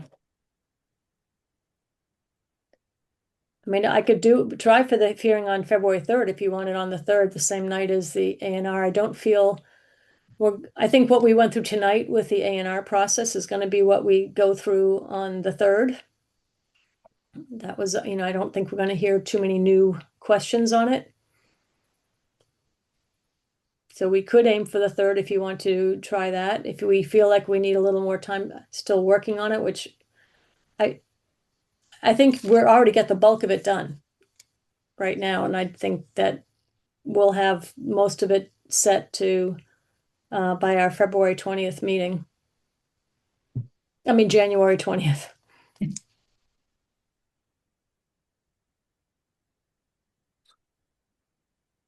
Seems like it to me, but I'm not in the working group, so you have a better handle on what needs to be done. I feel like the bylaw is in pretty good shape, and if we can sort of agree in concept that most of the definitions can be addressed through the regs without a substantive change to the bylaw, I think we're in pretty good shape here. I think that's the approach, right? So I think we're close. There's a couple of outstanding items and a couple of so we have hot tubs, we have full reconstruction. Appeal mechanism. Yes, appeal mechanisms. You can run that By town council. Yeah. Jane, this was something that that caught my attention that we forgot to discuss this in the working group. So maybe we can just take a minute here to look at it since some of us are on the call. You flagged this and it didn't get picked up in the working group. This is under exemptions. Any work or projects for which all necessary approvals and permits, including building permits, have been issued before the effective date of this bylaw. You said, but note 4A, where we say pre-existing approvals don't count. 4A. And I didn't follow this through to look. 4A. 4A or Yep, 200-4.A. Regardless of whether the connection was permissible under applicable law, regulation, or custom at the time of connection. yes. So illicit connections are not allowed regardless of whether they were approved. And down here, what are we saying? Oh, an exemption. So this is the list of exemptions, and it says any work for which permits have been issued. You're right, that is a conflict. I'm also not sure that we can say, I think this is a question for council, what we've said in 4A2, 200-4A2, because if we have permitted something, Hmm. I'm not sure that we can just now tell people that, oh, but now it's illicit and we're fining you. I mean, it may be that, we can change what the regulation says, but we we may not be able to fine them without, notice or some other kind of, if they've already gotten, permission to do it. Maybe this should go into the definition of illicit connections, so it's not in the bylaw. It should go in the regulations. Yeah, we can kick the can on this question. Yeah.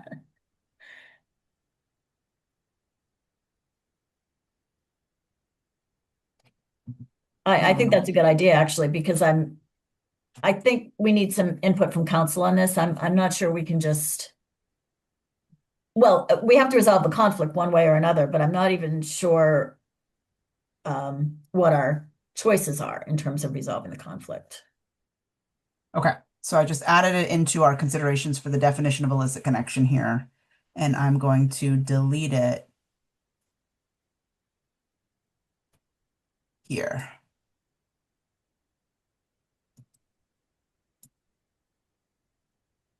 And then as to down here, the exemptions, where are the exemptions? Here they are.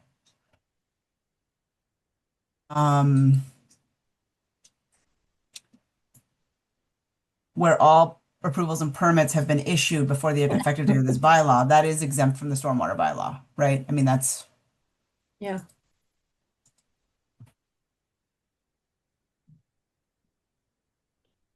That's pretty standard for most permits. yep. Yep. Okay.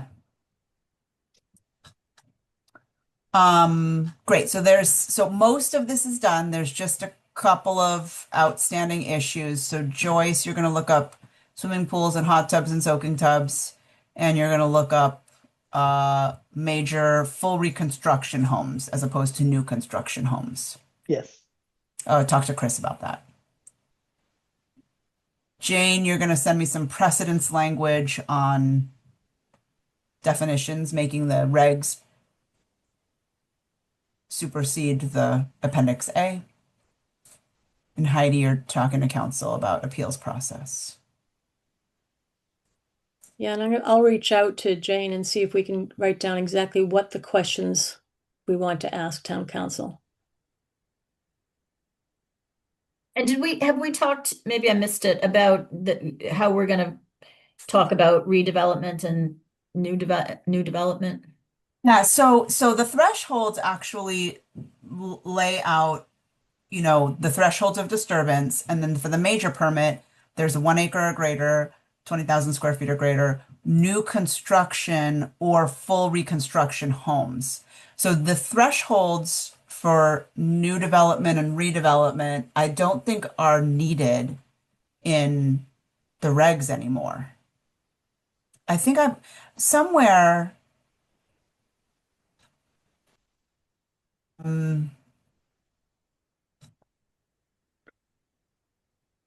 Somewhere there was some discussion about that.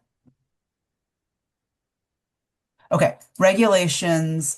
So this says on the 1 acre or greater. I said regulation potential to delete the term redevelopment and new development because we're now defining our thresholds in the bylaw, sort of.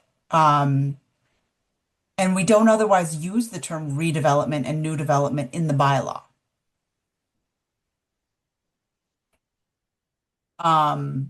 So here I think the only place we would use it if we wanted to call this new construction of a standalone detached dwelling unit as a new development and full reconstruction home as a redevelopment, we could use those terms here, or we could just as we've done here, say it without capitalization and defined terms, right? We just don't know exactly what this means yet.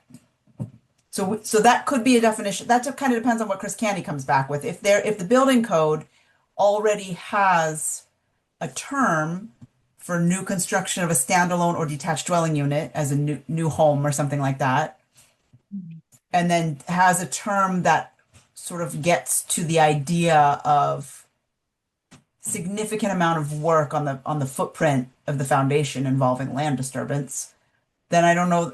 And I'd have to look at the regs. I don't know how redevelopment and new development are used in the regs, but they aren't used in the bylaw.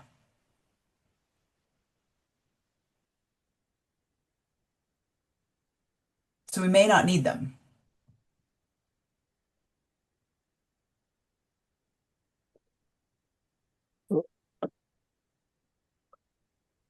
They're definitely used in the regs. And we're kicking the can on fixing the regs, the interim regs. So Maybe one ideally, thing we may want to look at before we finalize the bylaw. yes. I mean, I think you're right that ideally the bylaw would speak for itself and we wouldn't have to cross-reference. We did have it. We had new single-family residential development or redevelopment. We had those terms as the trigger for the stormwater management permit, right? But we changed those triggers through our prior discussions. Right. So if this is the case where redevelopment is applied in the bylaw, it's no longer in the bylaw. It's just a question of, is there use in the regs?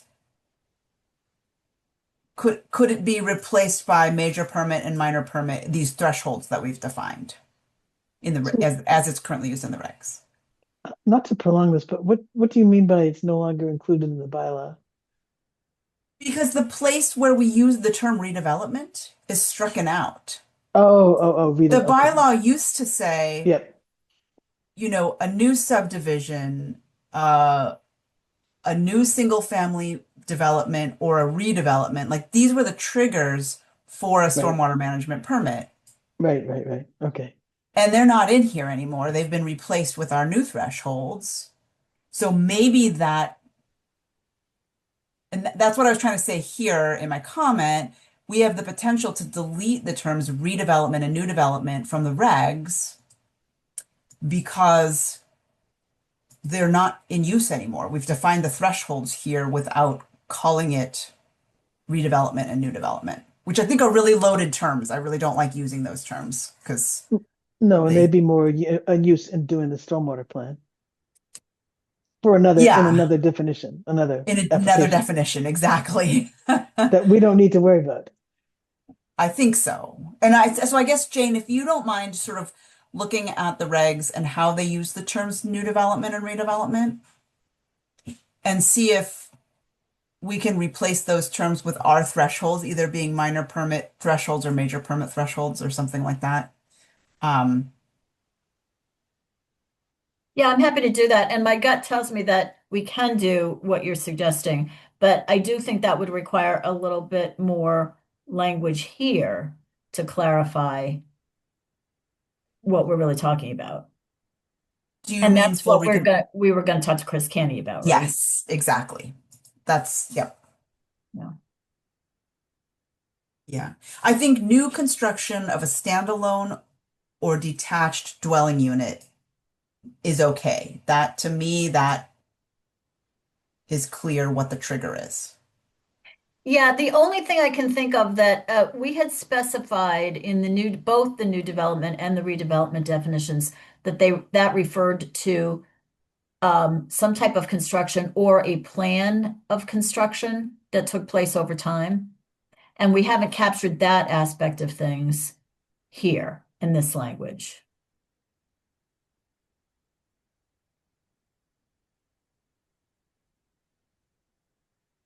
Um,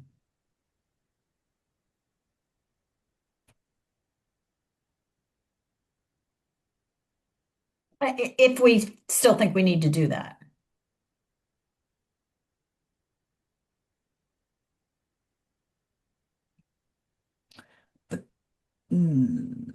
but that could be in the regs.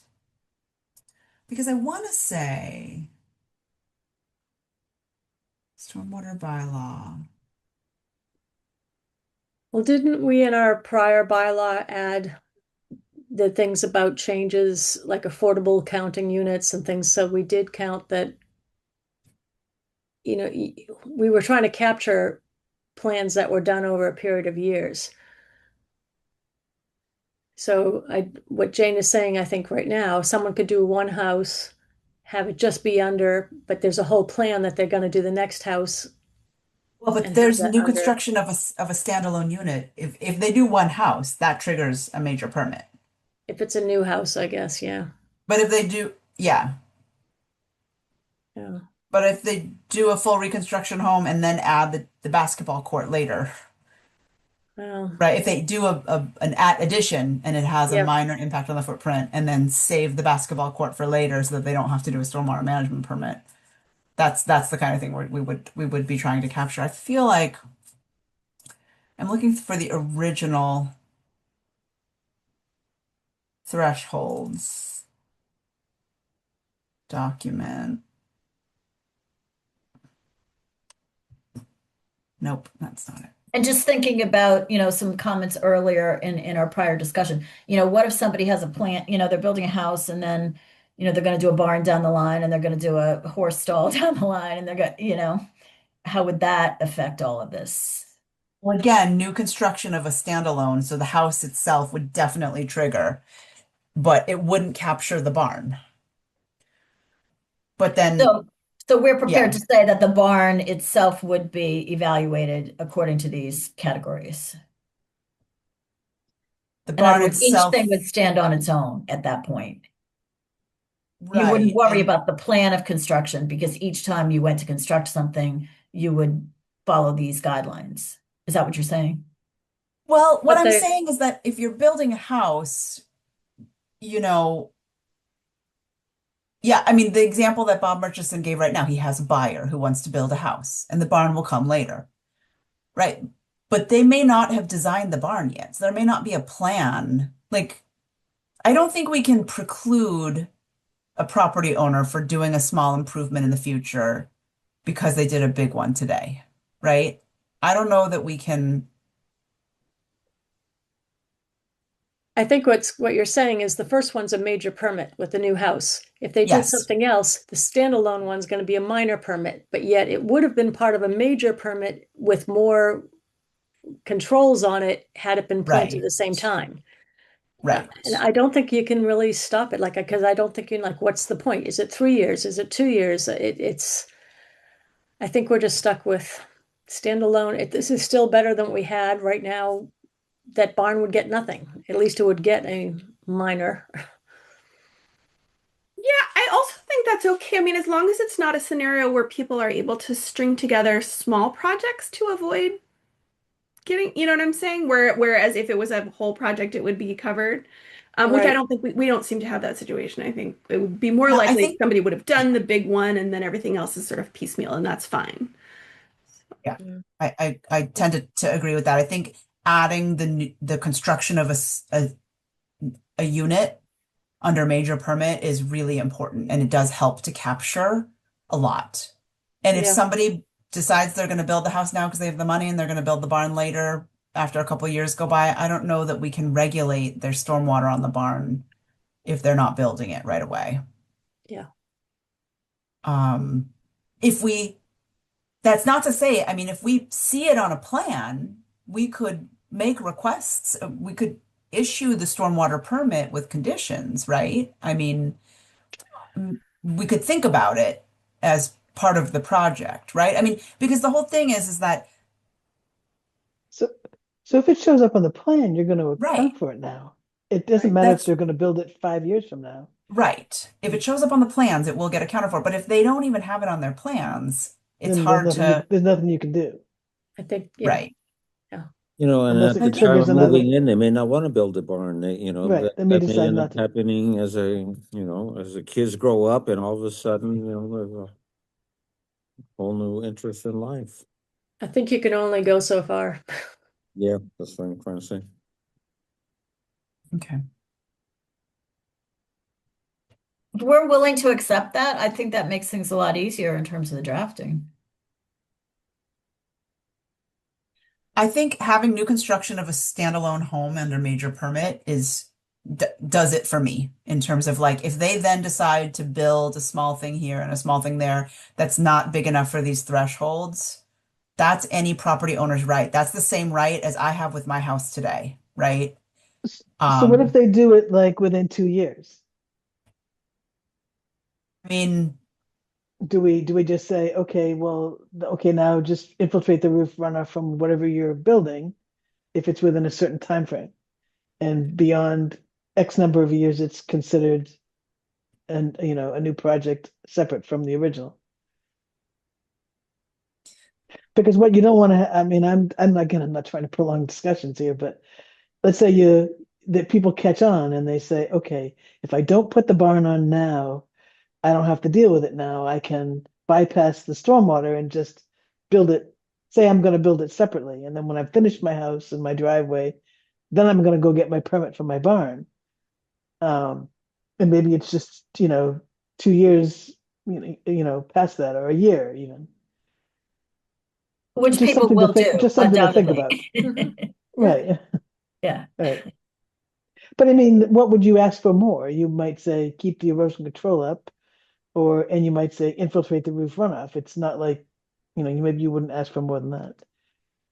Could Just it be something to think about. could it be a condition of the permit when you actually give the permit that you mention that this permit's being done with there's no changes in the next 2 years? well, you can't say no Or changes. You would say any changes in the next 2 years to impervious shall have a system to contain the first inch of runoff, right? Right. Can that right. just be in part of the permit Yeah, I'm just finding? wondering if it can even go in the regulations, like, Yeah. Yeah. How can we bring this to a conclusion? We do have more to cover tonight. yeah, we do. It's a good conversation, Bob. I mean, we can definitely work offline on this. It's just, I don't know if you want to do that with a meeting or by email or whatever. We can figure that out. Well, I think there's some discrete things. The regulations are a whole different animal, right? Oh, And I I'm think just there are talking some, about the bylaw. I'm not talking about language. I'm not talking about the regs. yeah, I think we're talking about maybe making a permit condition or handling this aspect of it in the regs, right? Um, But you don't have to so, do what the regs right now, even if you decide to do it that way. Right. right. We just So, have to know what we need to say here based on what we think we're planning to do in the regs. That's all. Right. We just have to kind of have a plan in mind.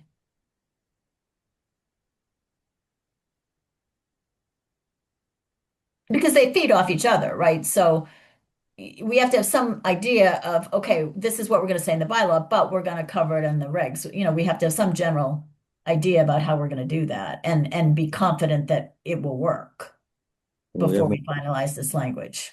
and we have more flexibility on when we can change those or implement those regs versus the bylaw, which is a strict deadline.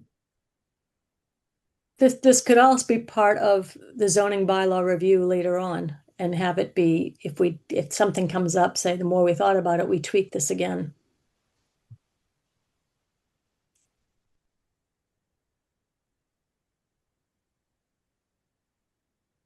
I don't think we have to. I mean, I think, well, I don't know what people's availability is to spend some time, closing out on this, but if people have some availability, I think we can do it. It's not a ton of work, I don't think.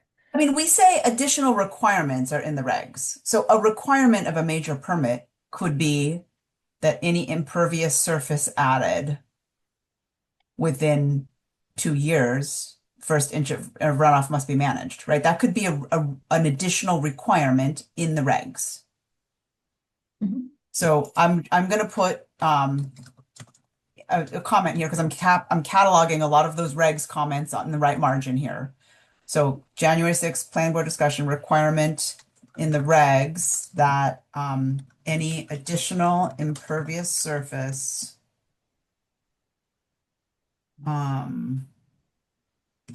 capitalize impervious surface within the next 2 years shall have first 1 inch of runoff captured or infiltration. Okay, I'm just going to park it here so it's in our parking lot and we can put it into the regs. A lot of the regs stuff is parked here. So this is my laundry list for the regs, other than the definitions that you're working on, Jane. Okay, so can we move away from this then and everyone has their action items?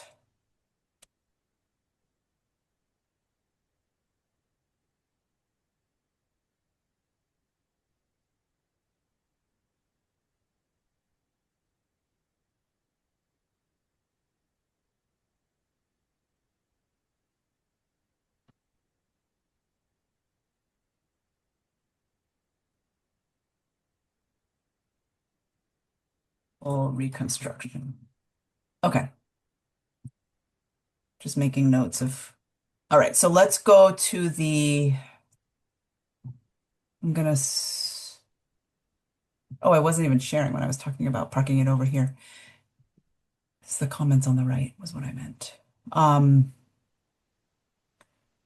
right, so I'm saving this and then I'm going to go to the meeting documents that Heidi sent out, which included warrant article for stormwater and miscellaneous language. I'm going to leave you now. Good night. Thank you, Joyce. Thank you for helping and being here to answer all these questions. All right. I had sent this yesterday to town council saying we had a meeting tonight, could she get back? And I didn't hear. You know, as we discussed, Heidi, my strong preference. So at the last meeting, I think, Frank, you had mentioned that you had some discussions and it sounded like people wanted the full language changes in the warrant. But since then, we've had a lot of email traffic from officials within town. Well, we certainly have one. I'm not familiar with more than that. Oh, Stephen Tsai. Well, Stephen Tsai Dan, pretty much said what our conversation was, which I shared, and then he added, that's true, but he did add to that because he was one of the ones that I talked to, that his additional statement was that he didn't realize that Dover did it that way. But that doesn't mean we have to do it that way because Dover does it that way, but understood. But then we had Jeremy weighing in a bunch and Jeannie. Like there was a Dan Sickle whole, sent an article. yeah, Dan Sickle sent an email. Jeannie was the Yeah. one who I think was the one who had initiated the discussion of doing this, and that's what had us start our conversation. And then from there, I spoke to Stephen Desai and to the head of advisory, current head of advisory, and then subsequently, who was it that Stephen came back because somehow he heard that Dover did it by posting it on their website versus putting it into the warrant article, and he was open to that, but still felt that transparency was still the best way to go on that. People in Sherborn liked seeing the full information, and then Dan Sickle sent an email yesterday or the day before. Yeah, so Stephen Tsai's email was very nuanced. He Right. said, I agree the full warrant should include all actual bylaw changes being proposed. But he said he could reduce it in the advisory report. The advisory could decide to omit some portions of the warrant with a link and replace it with a link on the website. So I sort of skimmed this and didn't catch that nuance. Then we had Dan Sickle weighing in heavily saying he feels strongly that You should read Dan's full email since he said that he would like this included in our conversation but can't be here. Okay. So do you want to- Yep. I'm pulling it up.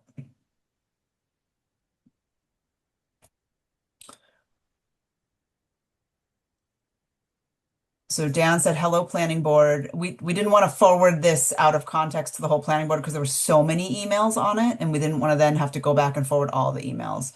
But this was a email from Dan Sickle. Hello, planning board. I understand at your meeting on January 6th, you'll be discussing plans and formats for planning board warrant articles for the advisory report. Now, this is again not talking about the warrant. So this is consistent with what Stephen Tsai said, that in the warrant, well, let me just read it. I have a conflict preventing me from attending, so I thought I'd offer a quick thought, via email, since I won't be able to do it in person.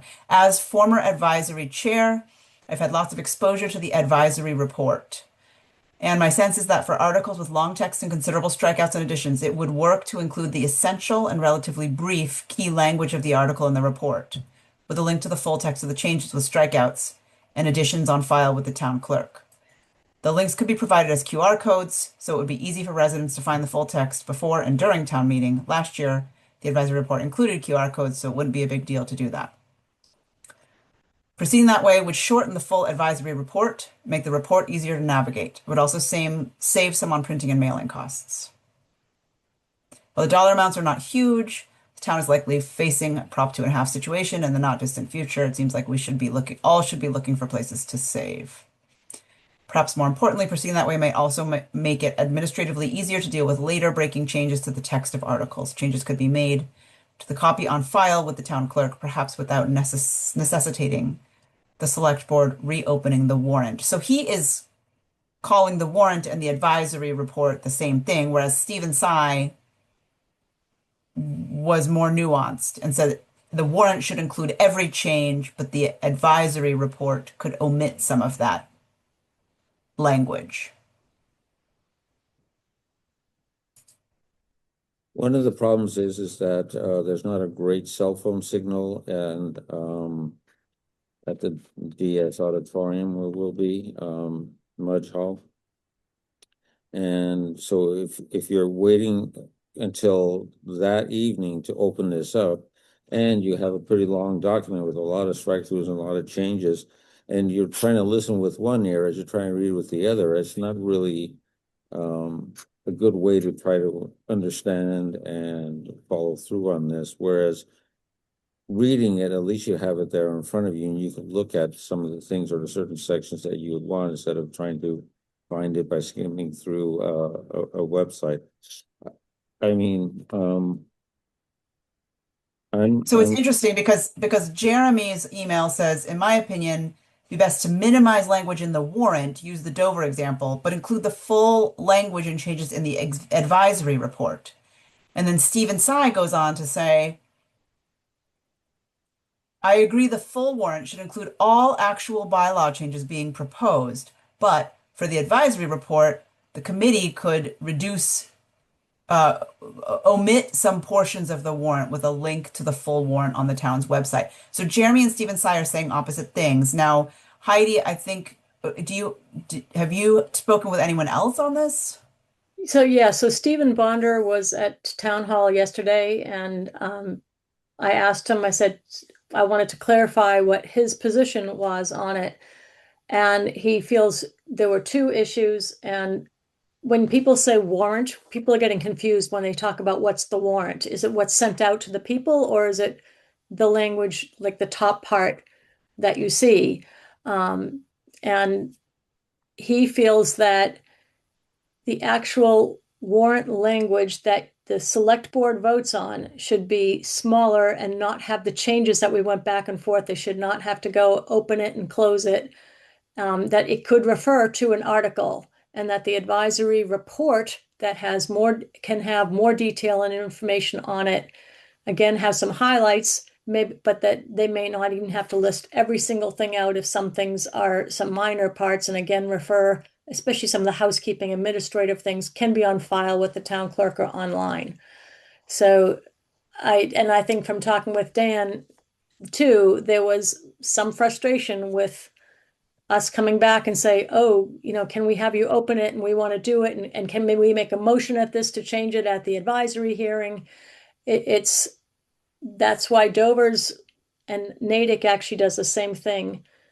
The actual warrant language that you vote on is very simple, and that doesn't have to go back and forth and change. So if we say that we're going to have, replacing sections 202, 203, 204, and maybe even putting in one of the examples I sent to town council was labeling what 202 was definition, 203 was blah, blah, blah. So a little bit more information in it, but not going through the strikeouts and everything there, because that's where we're going to have changes. We know that we're not having a hearing until February. The select board's closing their warrant on the 22nd of January. They haven't signed it yet, but we'd have to ask them to open it up again after our hearing, because we know that there's going to be people that come and say, oh, at the hearing, we want this, what's that? And it's just, the process is not good. And it's just very frustrating from a lot of people. And you're talking about, you think, I actually think it's a very small number of people who want to go the night before to look at it, judging from the people who come to town meeting. A lot of them did come to the sessions I held and asked questions and were informed. So I it's don't think very that's true, hard Heidi. to I think let. it's the vocal people who did that. But the 150 other people who Yeah, are at town meeting, I don't know that, but that said, I'm confused now because I hadn't read, there's so many words in these emails that I hadn't right. dived into all the nuance, and everybody's saying a different thing.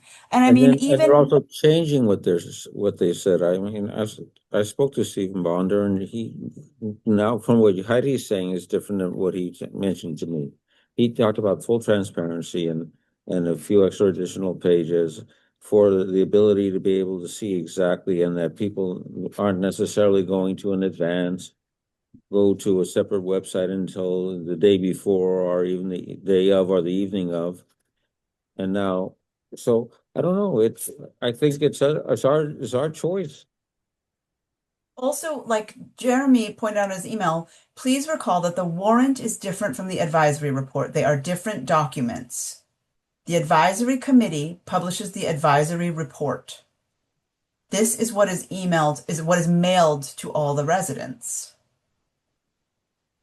So if the warrant says this paragraph, and then the advisory report has the full text, I honestly can't look through these emails and feel like there's one voice here. I don't And feel the like it's clear what people are asking for. and the other thing is that one of the purposes of this is trying to save some money and try to save some room in what is being mailed out. And if that is still staying as long, then what's the difference if the warrant is shorter or longer? Other than what Heidi was saying, that if there are some changes that need to be made, after January the 22nd, but if the advisory report is going to have the full edits and the full strike throughs and all of that, then why can't it also be in the warrant? Because the warrant is less flexible. The advisory report doesn't get printed until end of March. So whatever changes we make on our article after our hearings can get printed at the end of March in the advisory report. But if you want it in the actual warrant language that the select board votes, that's got to get to them ASAP. And that's what they don't want to have it going back and forth. And I just don't think it's a good process. I agree with that. I don't think it's possible for us to really have it completely tied up. No, Did you say the 22nd, Heidi? I mean, yeah, yeah. that is going to be really tough. And as you point out, even if we worked hard and, we're confident it's 100% great from our perspectives, if something comes up at the hearing, there we are all over again. So I just don't think from a practical common sense point of view, it works. So Yeah. Do the it in the warrant, the select board votes the warrant on February 22nd, and the advisory report is published when? Usually at the end of March, End of March, and then mailed to the whole town. right? And the warrant is not mailed to the whole town, it's just part of the advisory report. Right. The warrant is what the people are actually voting on. That actually is in the advisory report. The warrant is Yeah. in the advisory report. It's just Mhm. it's voting language.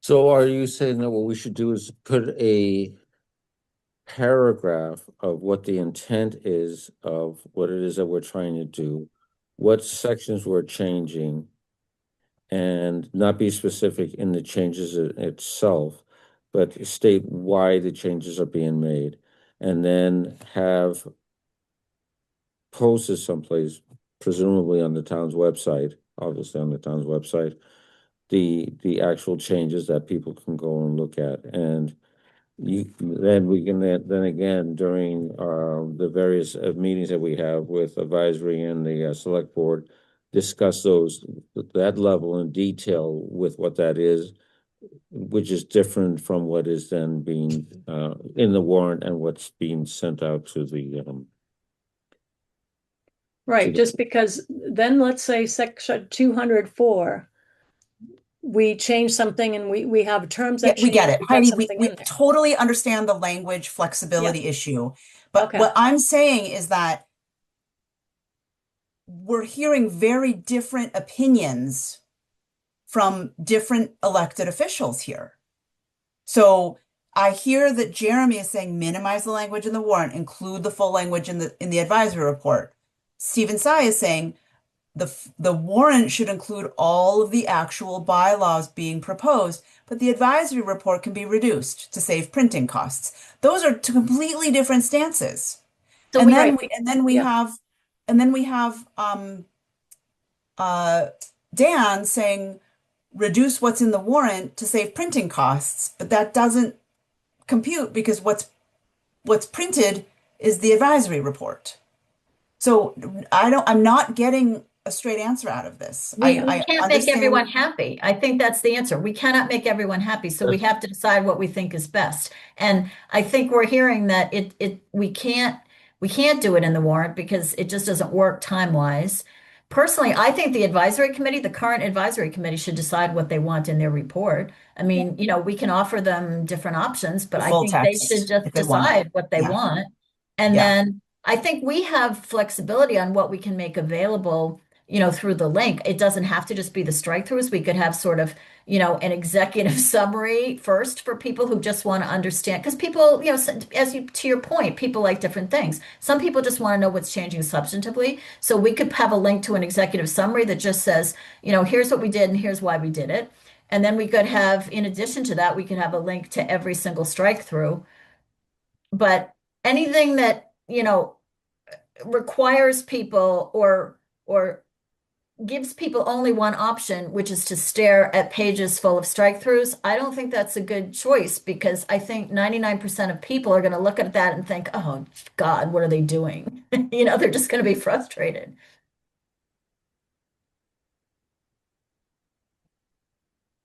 But I also feel like if they look at this paragraph that's written here and it says delete sections 200-2 definitions, 200-3 applicability or whatever, they have no idea what they're actually voting. Well, that's why I say that there should be a introductory paragraph that is kind of explaining, or maybe it's more than a paragraph, that is explaining can't- the intent and the purpose of this. And then that these are the sections that are changing. And if you want more detail, click on this link or click on this QR code and look at the further detail of the language, which could go into that two-way street that Jane was talking about, more detail, a little bit more in-depth, but not completely in-depth, if you So want. that would be in the advisory report, Frank, not Right. in the warrant. Right. No, it 'Cause can't you be can't warrant have language. like Yeah. the Right. warrant language can't have like the purpose is to So blah blah blah. that initial paragraph with these words that sends people here, click this link or click this QR code for the further details. I think that what could go into the to the warrant. This is the changes and why. You can't have a QR code in the warrant because the No. warrant is what people are voting. So the warrant is the question that shows up on the slide, right? And the official we'll have- language is up there. Again, I think what I'm trying to say is that we have an introductory or a detailed paragraph explaining what the changes are without every single strike through and without every I single agree, thing. but Just that has to be in the an advisory executive report. summary, and then stating that where to go to get the exact details of all the strike-throughs and all the changes. But that has to be in the advisory report. Like that summary paragraph cannot be part of the warrant itself Why not? because the warrant is the language to be voted. Yeah. So you I can't think- vote. The warrant is there- usually very official, like legalese speak, right? Is there anything that precludes us from having available at town meeting? Let's say we had a link to an executive summary and we had a link to the line by line. Is there anything that prevents us from having available, I know it's some printing costs, but having available at town meeting, the executive summary, the same thing that was in We that did link, the that executive last year. summary, the Yeah. same thing that was the line by line. So when people come into town meeting, if they have done nothing, and they're there and on the fly they have to decide what to do, they can grab the executive summary, or they can, if they want to spend the first hour of the meeting going line by line on the bylaws and really studying it, they can do that too, but at least it's available for them that night and we haven't forced it on them. We did that last time. I had that, our whole packet was available for people, to do it. And I did actually a big print version and a smaller print version because I know how hard it was to read. So that is available and will be available that night.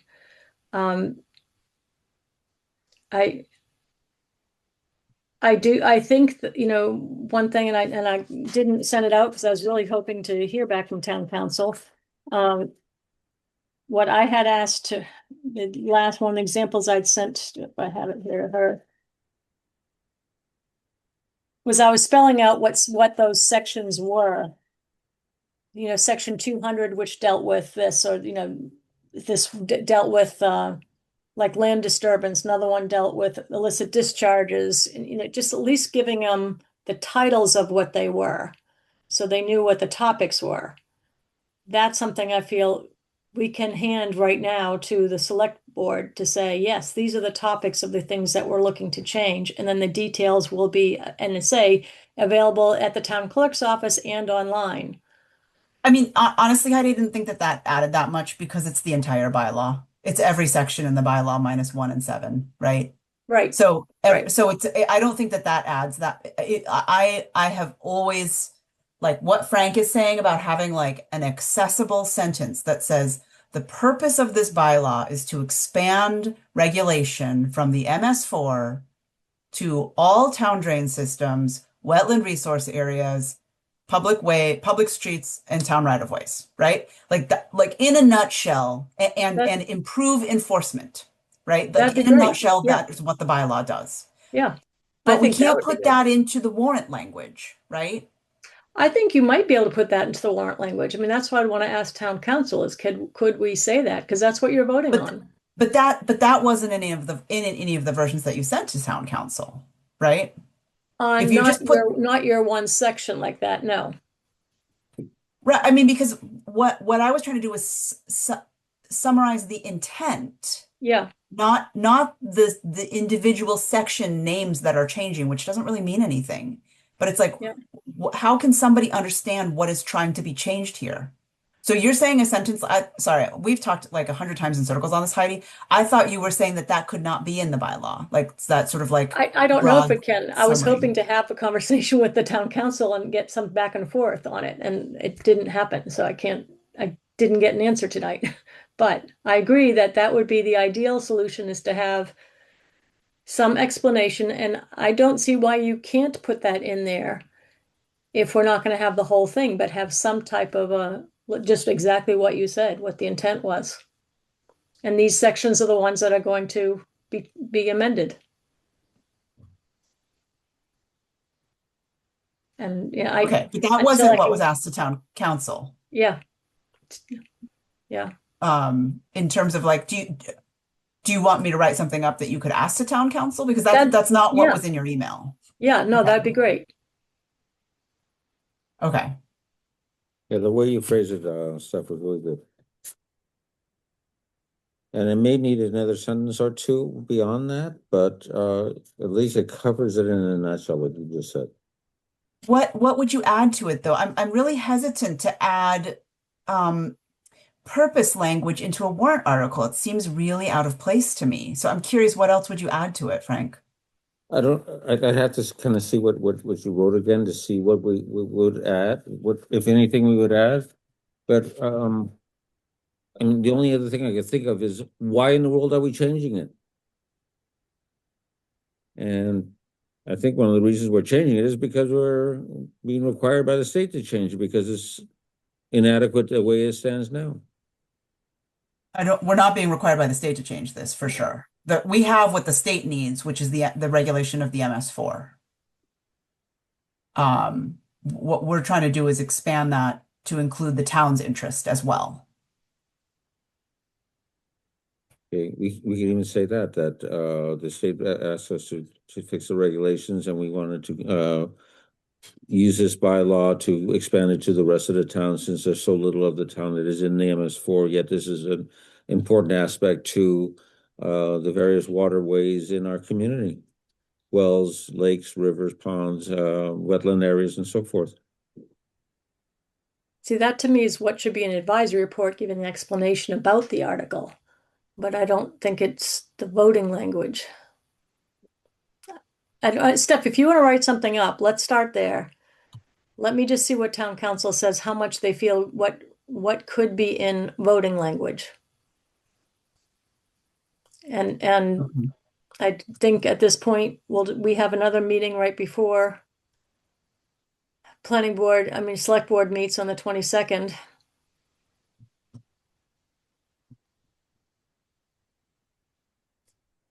They won't have signed it yet. They'll just have closed it. We can at least get our placeholder and say, this is it. And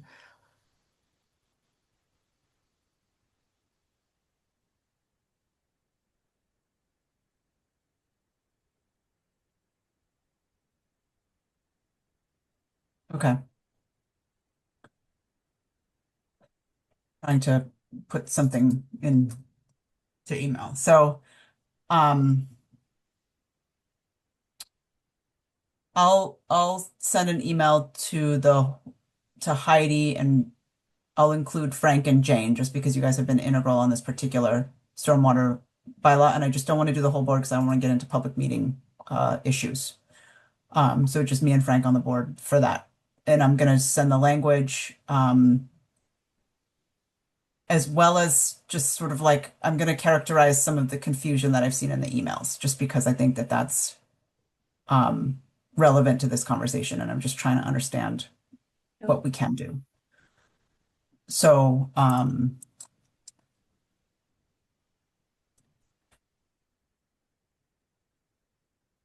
the other stormwater management article is the zoning bylaw updates. So this is, I think I was confused about the difference between before this conversation and all these emails that went flying around this week. I was confused about the warrant versus the advisory report and what's mailed and what's, you know,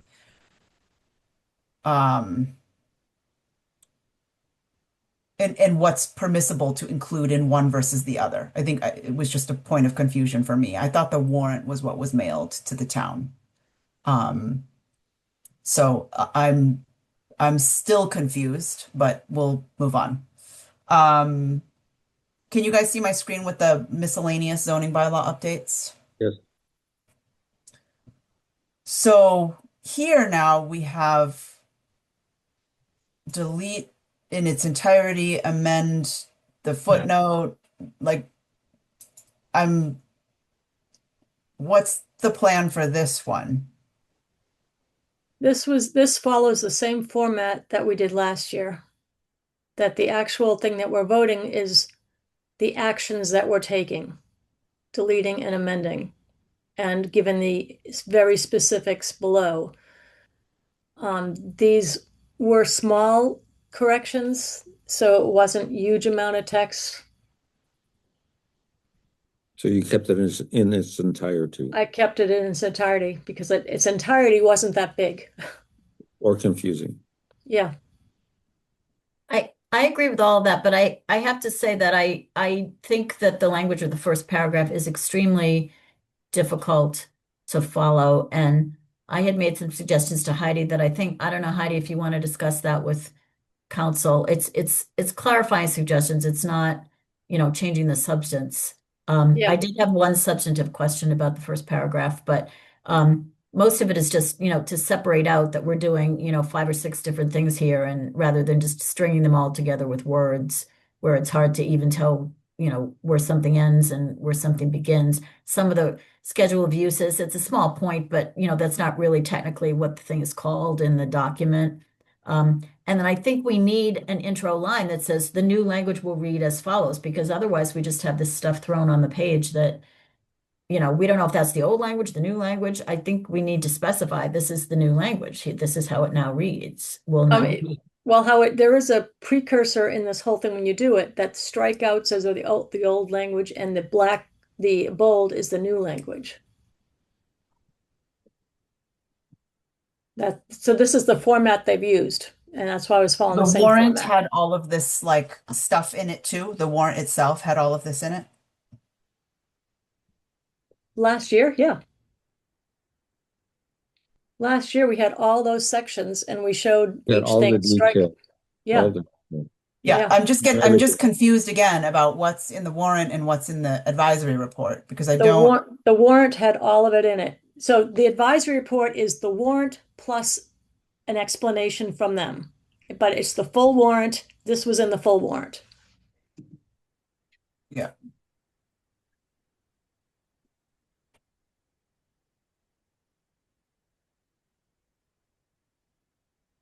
So this could potentially be amended to say, see, as We on could, file with the we town could, clerk. but based on, how you want the transparency, I don't think this is a huge amount to put in an article. Um,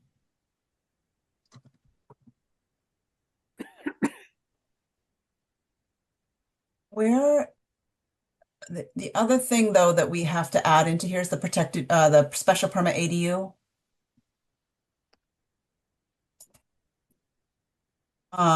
Because we're deleting.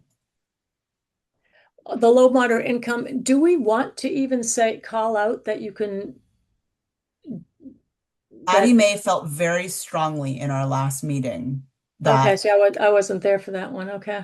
Well, oh yeah, but she didn't want to lose the term lower moderate income unit. okay. And so we actually drafted language that I have available here to pop in. I just don't, Yeah, then you can pop it in. but I can't because the town version of the bylaws doesn't have our new stuff in it yet. So I don't know the numbering.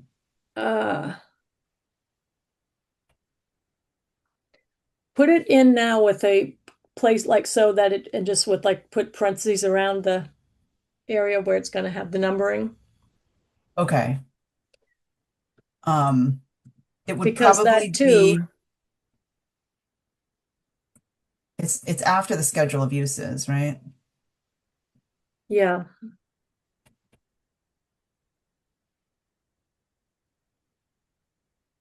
So it would be here.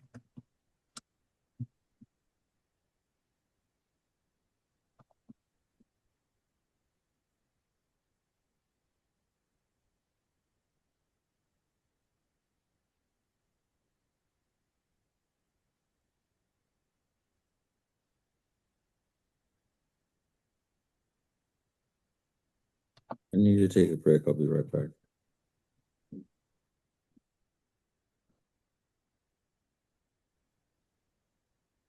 So this is I don't know, I don't even know how to write it, but I'm just going to highlight this.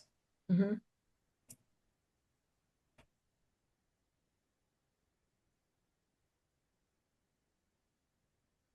So then then maybe we wouldn't just delete 27, maybe we'd amend 27 to read No, this. Oh, no, no, no. no. So 27 is a third category of ADU that we're deleting, but we're adding the words lower moderate income apartment, lower moderate income unit into our special permit ADU to avoid the confusion of having 3 ADU categories. So this, I don't know exactly where it goes Okay, in the special permit ADU, yeah, but it's basically taking 27 and putting it into, I think it's use 3A or something like that, which is special permit ADU. So the 27 goes away and there's no yeah, confusion. It's not its own use, but we're right, still acknowledging that you can have a lower moderate income unit as an ADU. yeah. Okay, that, and then I'll just add what, that set, whatever that, if it's 3A or whatever, I'll add and show where that would sit below. Yes. Yeah.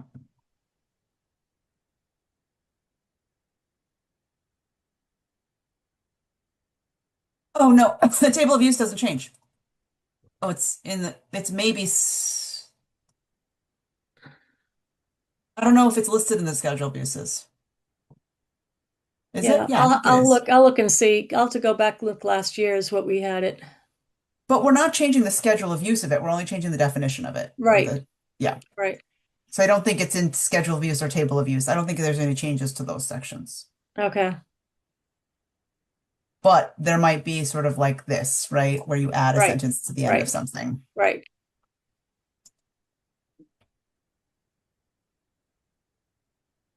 Put it down here.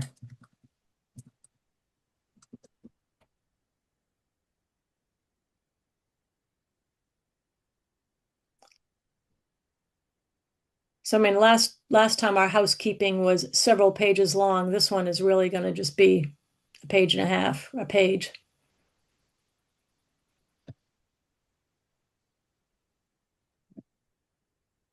Okay.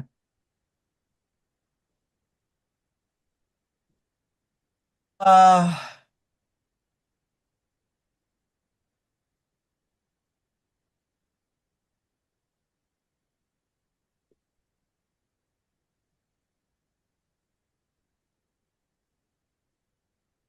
what else do we need to tackle tonight? It's pretty late. The budget. Number 4. So I think I sent that around. Again, it was just today, so people may not have had a chance to. These documents came later than we wanted them to. Yeah. Do you want me to put it up? Yeah, so I can just walk through. I mean, there's 2 sections. You've got the salary part, which is set. It's a COLA that's fixed. That's nothing you can change. This bottom part is our operating expenses. They were hoping for a 0% increase on it. The concern we have is postage has gone up, and then we didn't know what the assessment amount is going to be. That is on, I think you can't get, can you move over to the left at all a little more? Yeah. So One second. under dues and subscriptions, then the 2000, it was 1900 and 2000. That is a fee we have to pay to be part of the Metro West Regional Collaborative. And they decided that the select board decided it was going to be on the planning board's budget, but they don't send us an invoice until April for what it's going to be, your payment. So I've had to just make some estimates of, most things go up. So I had it go up a little bit. I don't know what this year's is because they said they're not sending the invoice out until April. So that is the biggest increase we have. Our budget is fairly small and it's at 2.8. If we were trying to hit the 0%, I looked at the other area we could possibly cut is consulting services. If I went from $1,000 to $850, it would bring us to 0 level funding. So we're talking about $150 here. $150. Our budget is very small, so these things are such tiny amounts. I talked to Jeremy. I said, you know, do you want me to reduce that? And he said, at this point, no, save that, go with this. I had already reduced the planning board clerk from 3 to 2.5 hours to help pay for the AI clerk minutes portion that we'd be having. And that more than covered it. And then I moved a little bit around from travel where before I've had some travel expenses and there was no budget for travel. So I moved it off of education to move $50 out. So that was a wash. And then the only other difference is I actually lowered office supplies as well by $50. We're such small amounts it's compared to the other budgets, but So Heidi, do you think that these numbers that you reduce it to are realistic, that you won't go over, or should you keep those old numbers and go in with that? And then when we have our discussions with advisory, then we can still always cut that yeah, down. I think this is realistic for the most part. The hard thing is printing and mailing and legal notices. You just don't know how many Mhm. hearings we end up having. So I think this is the amount I'd like to go in with advisory. If we need to make another cut, I would say cut our $1,000 consultant down to $850. And there isn't much we can shave. You know, postage goes up every year. We can't be level funded. Well, I think when we go into advisory, that's just what we need to say. Yeah, so if you look at we're $150 over last year. Our total expenses last year were $5,350. I'm proposing $5,500. So it's not a huge increase. Jane could probably give some insight into that as well about what would be Yeah, potentially acceptable, but possibly acceptable. yeah. I can't imagine that advisory is going to get upset over $150. Yeah, I'd hope not, but so I was going to put it to see if we could get a vote of support from the planning board to go forward uh, with this model. There are other tabs on the bottom. I don't know if you can see Yeah, them, you got Form Steph. F, SRF, Form and F is fire just Form rating. 5 is that is just calculates out the salary, the SRF special revenue fund. That is the Odessa fund. So that's what we have in the Odessa budget.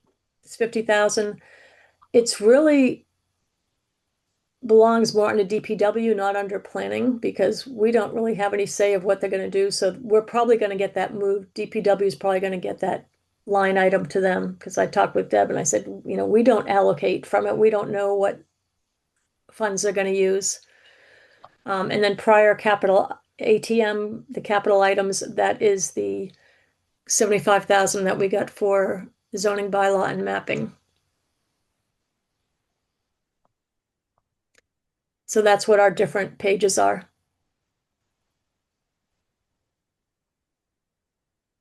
Is the grant not in here? No, not yet because we don't have it. And Okay. it's the grant is a reimbursement grant. So Got it. I don't know if it's gonna show up this on a line item Yeah. because we invoice and then we get reimbursed.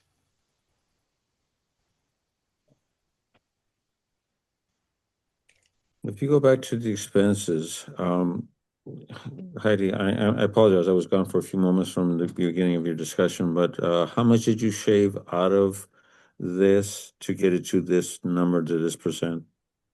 So the planning board clerk was listed as a 3-hour position. That's what's No, been just in give me there. the whole number. I don't need the details. Oh, the whole number, on the What was bottom it? part, I shaved off, I increased 150. No, that's the expenses. Right. So But I the didn't do whole the math on what the salary part is.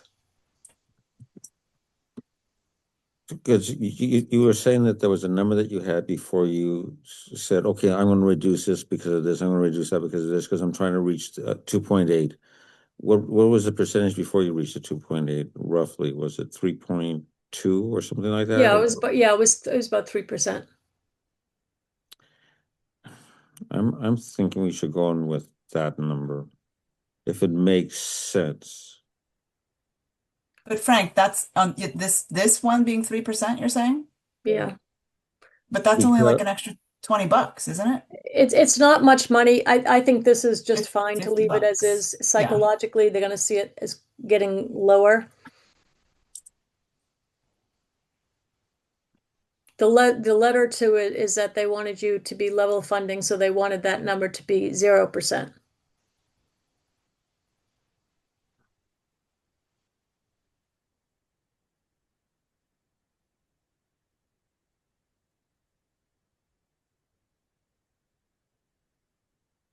you're comfortable with it. Yeah, no, I think this is So is this it's being something we need to respectful to take a vote costs. on? Just a vote of support. Yeah. So I make a move that the planning board support the fiscal 2027 budget request As presented. as presented, in support of the budget request as presented. Do I have a second? Second. You guys are so excited. Rob, Sorry. Brett, Aye. Steph, Steph. Aye.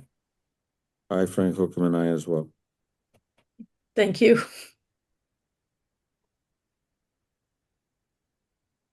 Okay. Next item on the agenda. Reports with other boards and entities.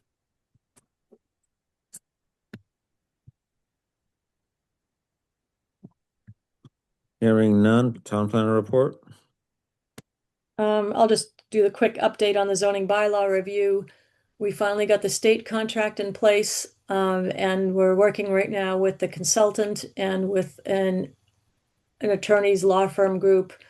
And I'm hoping to have the contract signed by the end of this week with both of them.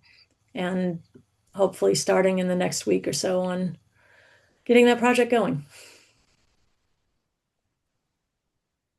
Do you need support Right. from the planning board as you move forward on that, or will we talk about that during our next meeting? I think the next meeting's fine.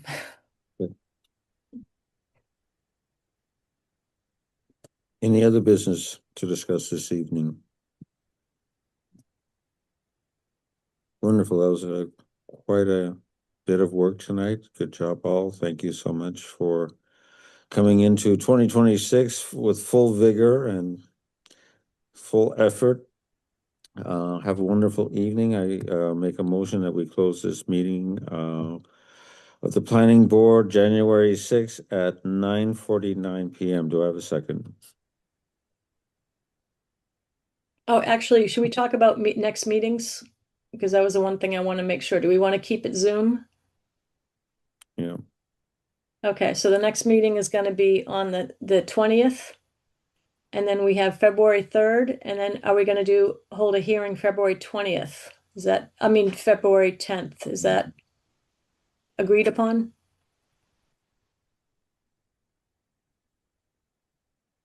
Can we then maybe forego the 17th, which is break? Can we move the meeting from the 17th to the 10th? Yeah. I think that'd be great. Unless we need it. Right. Well, if we have to have one, we could always do it the week after. Yeah, it doesn't have to be the Well, week. not before the 22nd, though, or whatever the date is for the 20th that's for the January warrant. the 22nd. I was talking about instead of February the 17th, if we do it on February the 10th, and we still need another meeting, we could always do the 24th instead of the 17th. Right? So we're looking at having a meeting on the 20th of January, the 3rd of February, and the 10th of February is where we'll have the hearings. But when does the warrant get voted by the select board? That's It's what I was on asking. January 22nd. So that's after our January 20th meeting. So that's our next meeting. That's just the vote. That's not the signing or They're not signing it, they're just closing it. So all the number of articles have to be in there, not the formal Oh, language, okay. right? Not the language, you said? Not the formal language yet. Okay. Okay, sorry, I got nervous. Yeah. So Okay, that goes yep. to January the 22nd. So then we'd have after the 20th meeting, January the 20th, we'd have February the 3rd, and then we have our series of hearings on the 10th. And in lieu of the February 17th meeting, so there would be no February 17th meeting. So we'd have our two back to back, the first week and the second week. And then in February, if we needed to have a third meeting, we could always do the 24th, should that be the need. And if not, we just go to March, whatever, third most likely. Yeah. When do they vote? That sounds good to me, Frank. When does the select board vote the language? I'm not sure when they're gonna vote to officially sign the warrant, but I'm guessing it's gonna be before the advisory report with the advisory Bloody Saturday, which is March 21st. So whenever their meeting is either end of February or right in the beginning of March.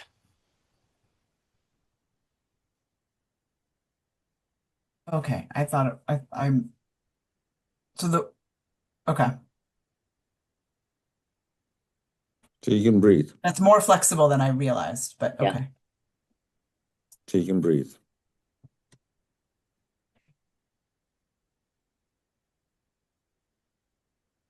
Okay, so we had the dates. Thank you. And we have a motion to adjourn. Now it's at 9:53 p.m. instead of 9:29. Do I have a second? Second. Well, everybody just wants to leave this meeting, huh? You just want to keep on going. Okay, so I have a motion and a second to adjourn this meeting. Rob? All right, Rob, are you going to vote in favor of adjourning this meeting, or do you want to continue it? Rob? We can't hear you. Okay, how about Brett? Aye. Okay, how about Steph? Aye. Rob, are you willing Rob, to? give us a thumbs up if you're an aye. We'll take it. Okay. Rob says aye. And I bring up an aye as well. All right, everybody, have a great night, and we'll see you in 2 weeks. Thank you very much, everyone. Bye-bye. Thanks. Bye-bye.